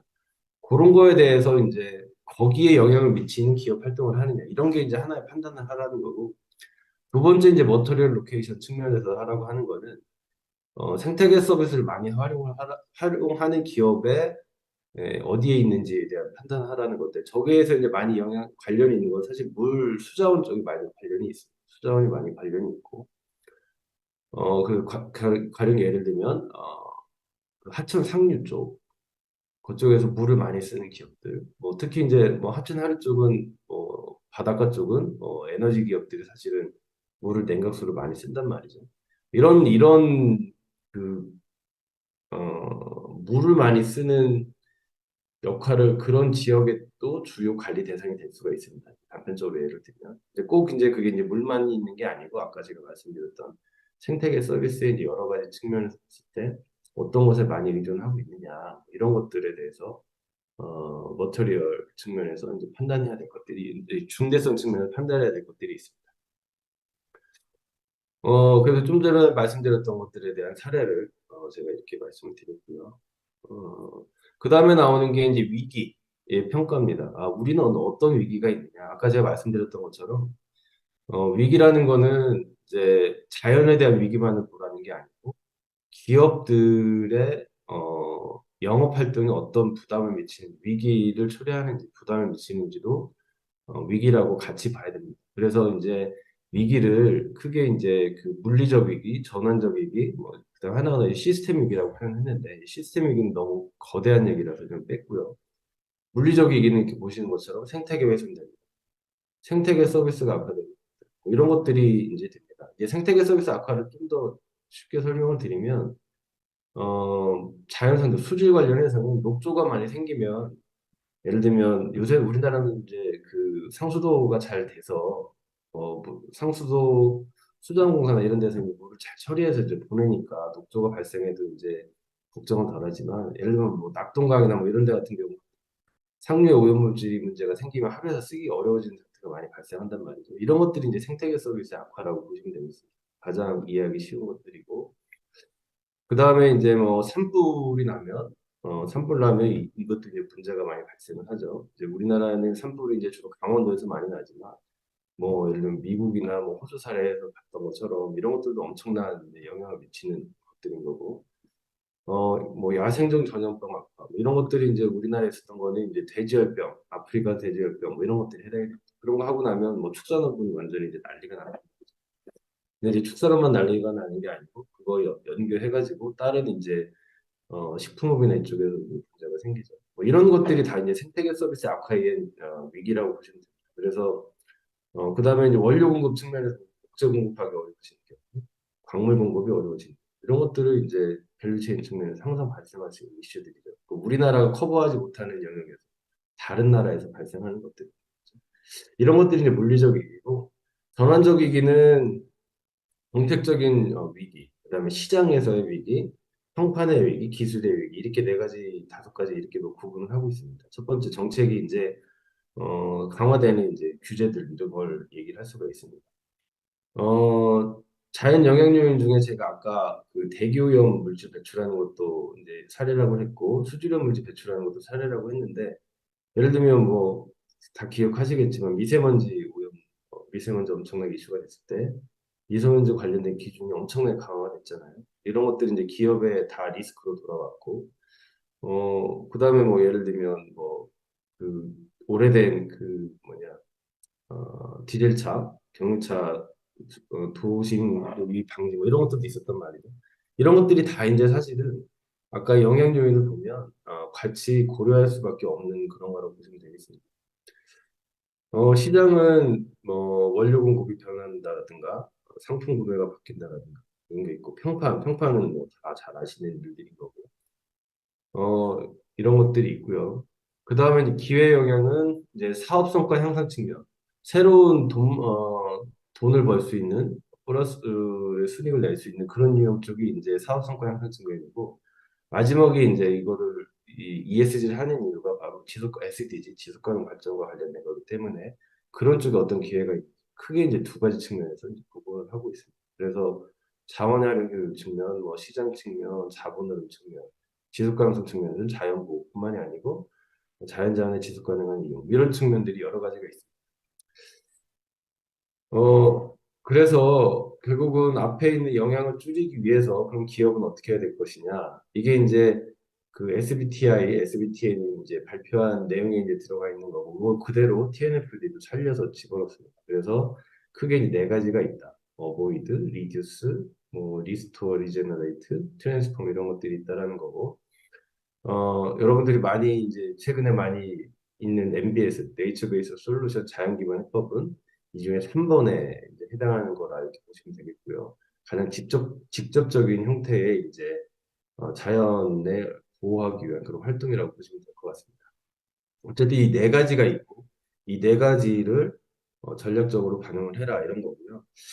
사실 이제 이제까지 국내에서 이제 자연과 관련된 활동이라고 하면 주로 나무 심는 거라든가 하천변 깨끗하게 하는 거라든가 이런 거에 초점을 많이 맞췄는데 보시는 것처럼 앞으로 많이 중요해지는 건 4번이 될 것 같아요. 원료 생산 단계, 원료 재활용, 뭐 순환 활용 이런 것들을 할수록 이제 어쨌든 자연에서 공급되는 이제 자원을 이제 줄일 수 있단 말이죠. 이런 4번이 이제 실질적으로 되게 중요할 수가 있다 이렇게 보시면 될 것 같고 그다음에 이제 뭐 리듀스 같은 경우도 아까 오염물질 배출을 줄이는 거는 이제 2번에 해당이 되겠고요. 1번은 어디에 공장을 세울 거냐 이런 거 할 때 조심해야 될 그런 영향이라고 보시면 될 것 같습니다. 그다음 설명할 것이 이제 지표 체계입니다. 그 지표 체계는 이게 왜 중요하냐면 그러면 이제 우리 기업은 뭘 해야 되냐라고 할 때 무엇을 목표로 뭐 해야 되냐라고 할 때 이제 다 기업마다 KPI 같은 거 설정을 하지 않습니까? 이 KPI라고 보시면 될 것 같고요. 여기서 그래서 이제 이 TNFD 가이드라인은 지표를 이제 세 가지로 크게 분류합니다. 핵심 지표, 코어, 부속 지표, 어디셔널, 기타 지표라고 제가 표현했는데 어디셔널 섹터 이렇게 표현을 합니다. 코어 지표는 아까 제가 이제 이재호 연구관님께서도 얘기했지만 이 생물 다양성 관리 잘하기 위해서 결국은 이제까지 해왔던 거에 경험, 교훈은 뭐냐면 측정 가능해야 되고 측정 가능하려면 모든 사람 지킬 수 있는 지표가 있어야 된다. 그래서 공통 지표라는 거를 이제 만들었다고 말씀하셨단 말이죠. 그런 것들과 동일하게 여기도 그래서 모든 업종이 반드시 채용해서 관리해야 될 지표를 핵심 지표로 코어라고 했고요. 그게 이제 총 14개, 15개 정도가 됩니다. 부속 지표는 업체별로 본인의 판단에 따라서 우리가 이런 거 잘하고 있다, 이런 것들은 관리해야 되겠다라고 해서 만드는 게 이제 부속 지표고, 마지막에 섹터는 업종별로 완전히 다르기 때문에 다를 수 있는 특징이 있기 때문에 거기에 맞춰서 해야 될 것들이 있습니다. 그래서 그런 게 있고, 범주 측면에서 보면 한 17가지 정도가 됐는데, 영향 요인, 아까 영향 요인 5가지라고 했는데 영향 요인은 꼭 집어넣어라. 핵심이 10개를 제시하고 있습니다. 부속이 12개 이렇게 되고 있고요. 그럼 예를 들면 뭐 이런 것들이 있습니다. 아까 이제 중요한 영향 요인 중에 하나가 토지 이용 변경이라고 했는데, 예를 들면 그래서 핵심 지표에는 뭐가 들어가 있냐면, 공장이 영업 활동을 하는 그 위치가 예를 들면 보호지역하고 얼마나 가까이 있냐, 보호지역을 침범하고 있냐 아니냐, 뭐 이런 것들이 이제 들어간단 말이죠. 근데 이제 저런 것들은 우리나라 같은 경우에는 이제 그래도 현재까지는 도시계획이라든가 뭐 이런 것들이 잘 돼 있어서 이제 괜찮은데, 뭐 항상 이제 뭐 새로운 지역을 개발하려고 하는 부분이 있기 때문에 그런 것들을 침범을 당할 수가 있고, 또 이제 예를 들면 우리가 원료를 공급하는 뭐 뭐 동남아, 남아시아든 뭐 아프리카든 뭐 남미든 이런 데는 기존의 보호 지역으로 돼 있는 곳에 광산을 개발할 가능성이 되게 높거든요. 숲을 다시 파모일 농장을 개발한다든지 뭐 이런 것들을 그러면 밸류체인 측면에서는 다 관리를 해야 될 영향 요인이 됩니다. 이런 것들을 이제 핵심 지표로 들어가는 거고, 두 번째 자연의 상태, 이런 것들도 핵심 지표로 꼭 넣어라. 2가지. 어떤 상태인지, 지금 영향을 받고 있는 상태가 어떤지. 그 다음에 이제 에코시스템 서비스, 자연의 기여에 대해서는 기업이 어떻게 얼마나 어떤 걸 활용하고 있는지인데, 여기는 부독으로 2개, 그 다음에 기타로 31개가 있습니다. 네, 그래서 이제 이거는 업체 상황마다 선택해서 할 영역들이 많다, 이렇게 보는 겁니다. 공통적인 요인보다는.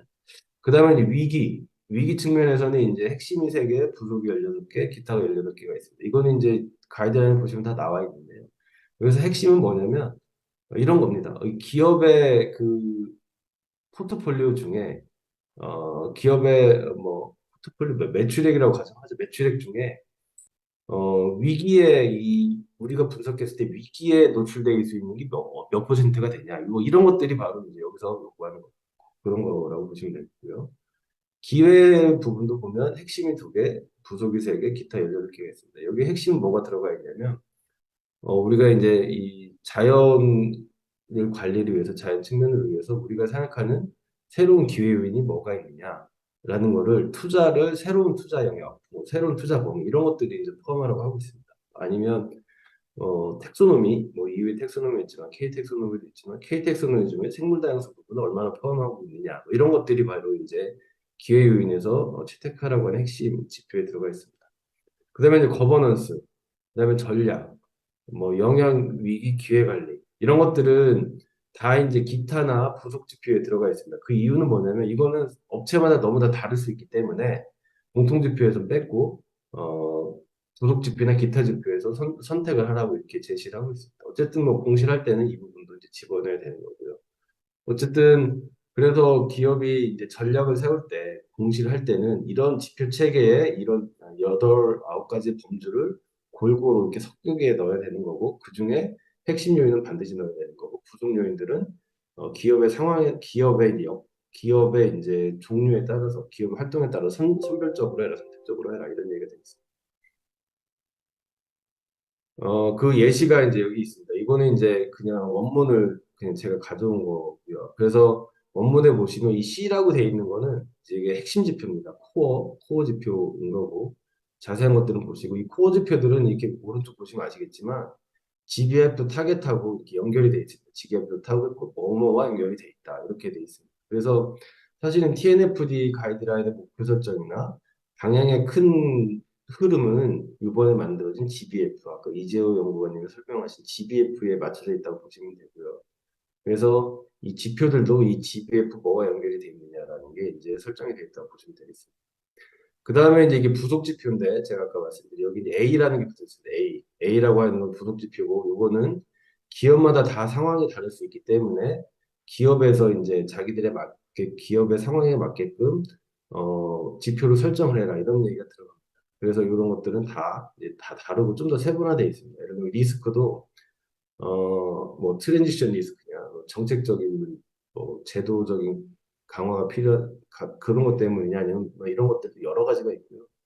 하여튼 개수가 상당히 많다라고 이렇게 보시면 됩니다. 그다음에 뭐 밸류체인과 관련해서 별도도 있고 이런 것들이 있고 그다음에 이제 아까 말씀드렸던 그 지표 중에 완전히 이제 기타 지표 같은 경우에는 별도의 이제 디스커션 페이퍼라고 해서 아직 확정되지 않았습니다. 디스커션 페이퍼라는 게 있고 거기에 보시면 들어가 있습니다. 그다음에 이제 공개인데 공개는 이렇게 네 가지 틀에서 해라. 거버넌스, 스트래티지, 리스크 매니지먼트, 매트릭스 앤 타깃 이네 가지 면에서 하라는 거고 이 중에 이제 이거는 이제 TCFD랑 동일합니다. 거의 유사한데 달라진 게 이제 이겁니다. C. 이 원주민 지역사회 그 부분에 대해서 판단을 잘 해달라. 이게 이제 추가적으로 많이 원주민 부분이 강조되어 있는 게 이제 특징이라고 보시면 되겠고요. 아까 이제 이재호 연구관도 말씀드렸지만 우리나라는 원주민이라고 IPLC라고 표현할 수 있는 지역이 없거든요.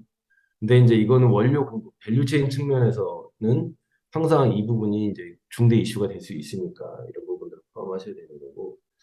그다음에 이제 여기는 이제 그 A1, A2가 약간의 차이가 있는데 TCFD는 스코프 1, 2, 3 요새 이제 실사할 때는 기후변화 쪽은 스코프 1, 2, 3라고 표현을 하는데 여기는 그렇게 표현을 안 했고요. 직접 운영 시설, 그다음에 밸류 체인인데 업스트림, 다운스트림 이렇게 표현을 했습니다. 스코프 1, 2, 3라고 좀 표현이 다른데 어쨌든 이 부분이 고려해서 공개를 해라라는 게 이제 추가적으로 들어가 있습니다.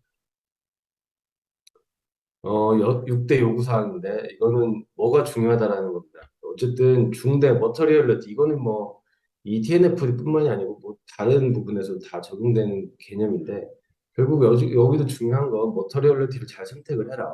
중요한 거는 반드시 보고하고 중요하지 않은 거는 빼도 된다. 근데 중요한 건 잘 보고해라 이러는 거고. 그래서 이제 아까 LEPA를 할 때 중요한 게 바로 영양, 그 다음에 생태계 서비스, 뭐 리스크 뭐 이런 거 할 때 결국은 중대성을 잘 판단하는 게 중요하고 이거는 어쩔 수 없이 이제 기업에서 선택을 해야 되는 게 될 거라고 볼 수 있고요. 그다음에 공개 대상 정보는 직접 운영 사업장, 밸류체인, 파이낸스까지 다 포괄해야 된다는 거. 기업 활동의 위치는 대상 지역을 잘해라라는 거. 로케이트 측면인 거고. 그다음에 이제 다른 제도와 연관성 측면에서 기후변화와 연관이 되기 때문에 기후변화 공개, TCFD 공개 공시와 연계해서 보고를 해라. 특히 이제 여기서 필요한 거는 트레이드오프가 있는 게 있습니다. 예를 들면 우리 일반적으로 많이 얘기하는 게 그 신재생 에너지 설비에 이제 뭐 풍력 발전 이런 얘기 많이 하지 않습니까? 풍력 발전을 이제 산 중에 설치하면 그거는 이제 생물 다양성에 당연히 영향을 미치는데 이런 것들은 트레이드오프의 관계인데 이런 부분들은 잘 보고를 해야 되는 대상이다 이렇게 지금 얘기하고 있습니다. 네, 마지막에 이제 이해관계자 아까 말씀드렸던 이해관계자가 여기서 중요한데 특히 원주민 문제 이런 부분에 대해서는 좀 더 기후변화랑 달리 좀 더 잘 고려해야 된다 이런 얘기를 할 수가 있겠습니다. 금융기관은 이제 뭐 별도 사항을 제시하고 있고요. 주로 이제 금융기관은 아까 이제 자연과 관련된 공시제도에서 이제 이미 설명을 한번 주셨는데 이미 이제 예전부터 많은 걸 해왔다라고 할 수 있습니다. 다른 업종에 비해서.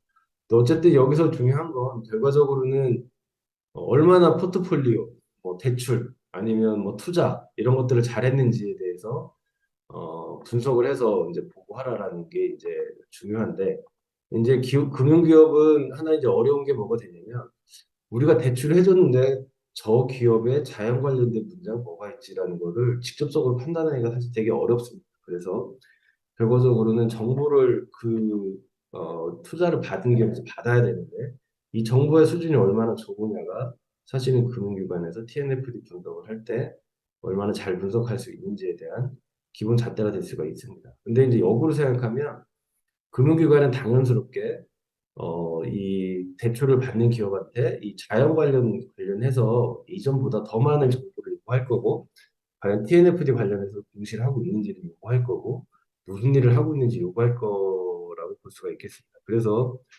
결과적으로는 금융기관의 영향에 의해서 사실은 이제 금융기관에 대출을 받거나 또는 투자를 받거나 하는 쪽은 더 빨리 예상보다 더 빨리 자연 부분에 대한 이 공시나 아니면 관리 체계 전략을 수립해야 될 가능성이 높아진다 이렇게 볼 수가 있을 것 같습니다.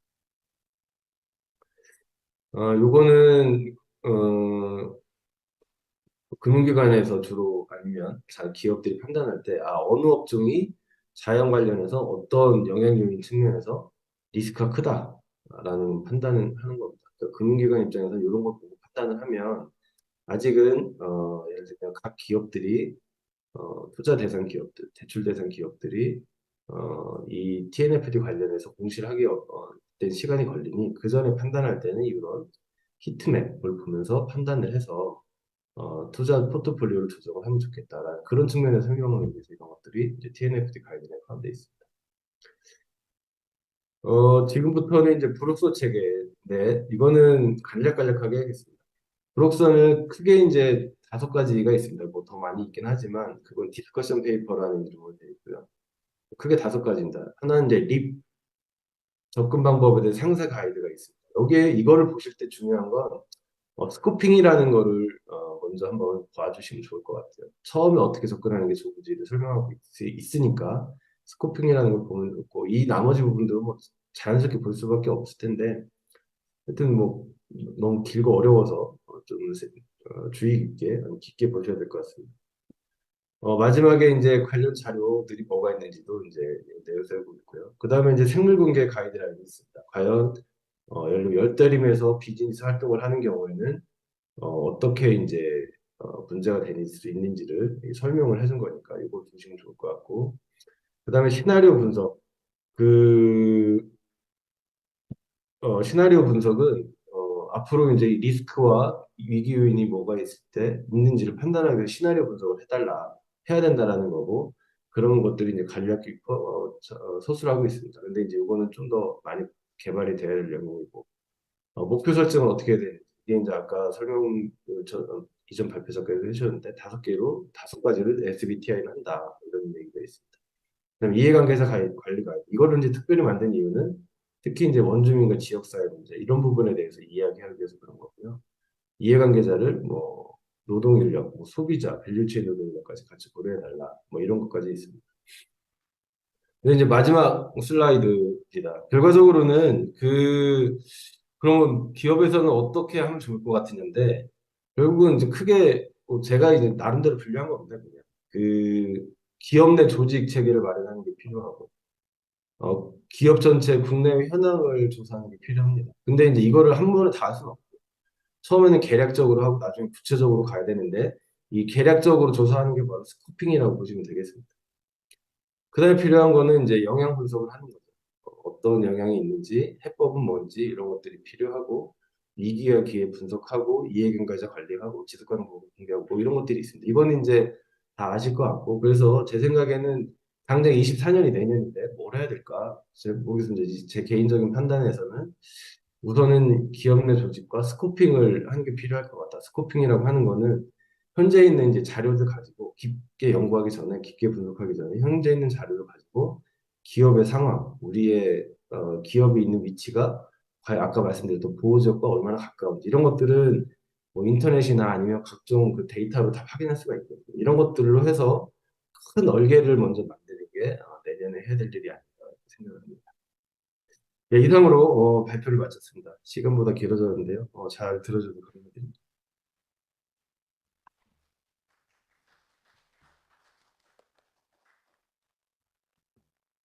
네, 올용장님 좋은 말씀 발제 감사드립니다. 시간이 좀 마칠 시간이 거의 다 된 관계로 질의응답을 한두 분만 좀 받고 좀 마칠 수 있도록 하겠습니다. 혹시 질의 사항 있으신 분 계신가요? 아니 만약에 지금 생각 안 나시더라도 추후에 뭐 저희 쪽에 질의 사항 같은 거 주시면 저희가 발제자분들께 여쭤보고 성실하게 답변 드릴 수 있도록 하겠습니다. 그럼 다들 지금 배고프실 시간인데 저희가 오늘 세미나는 여기서 마치도록 하겠습니다. 참석해 주신 많은 분들께 다시 한번 감사드립니다.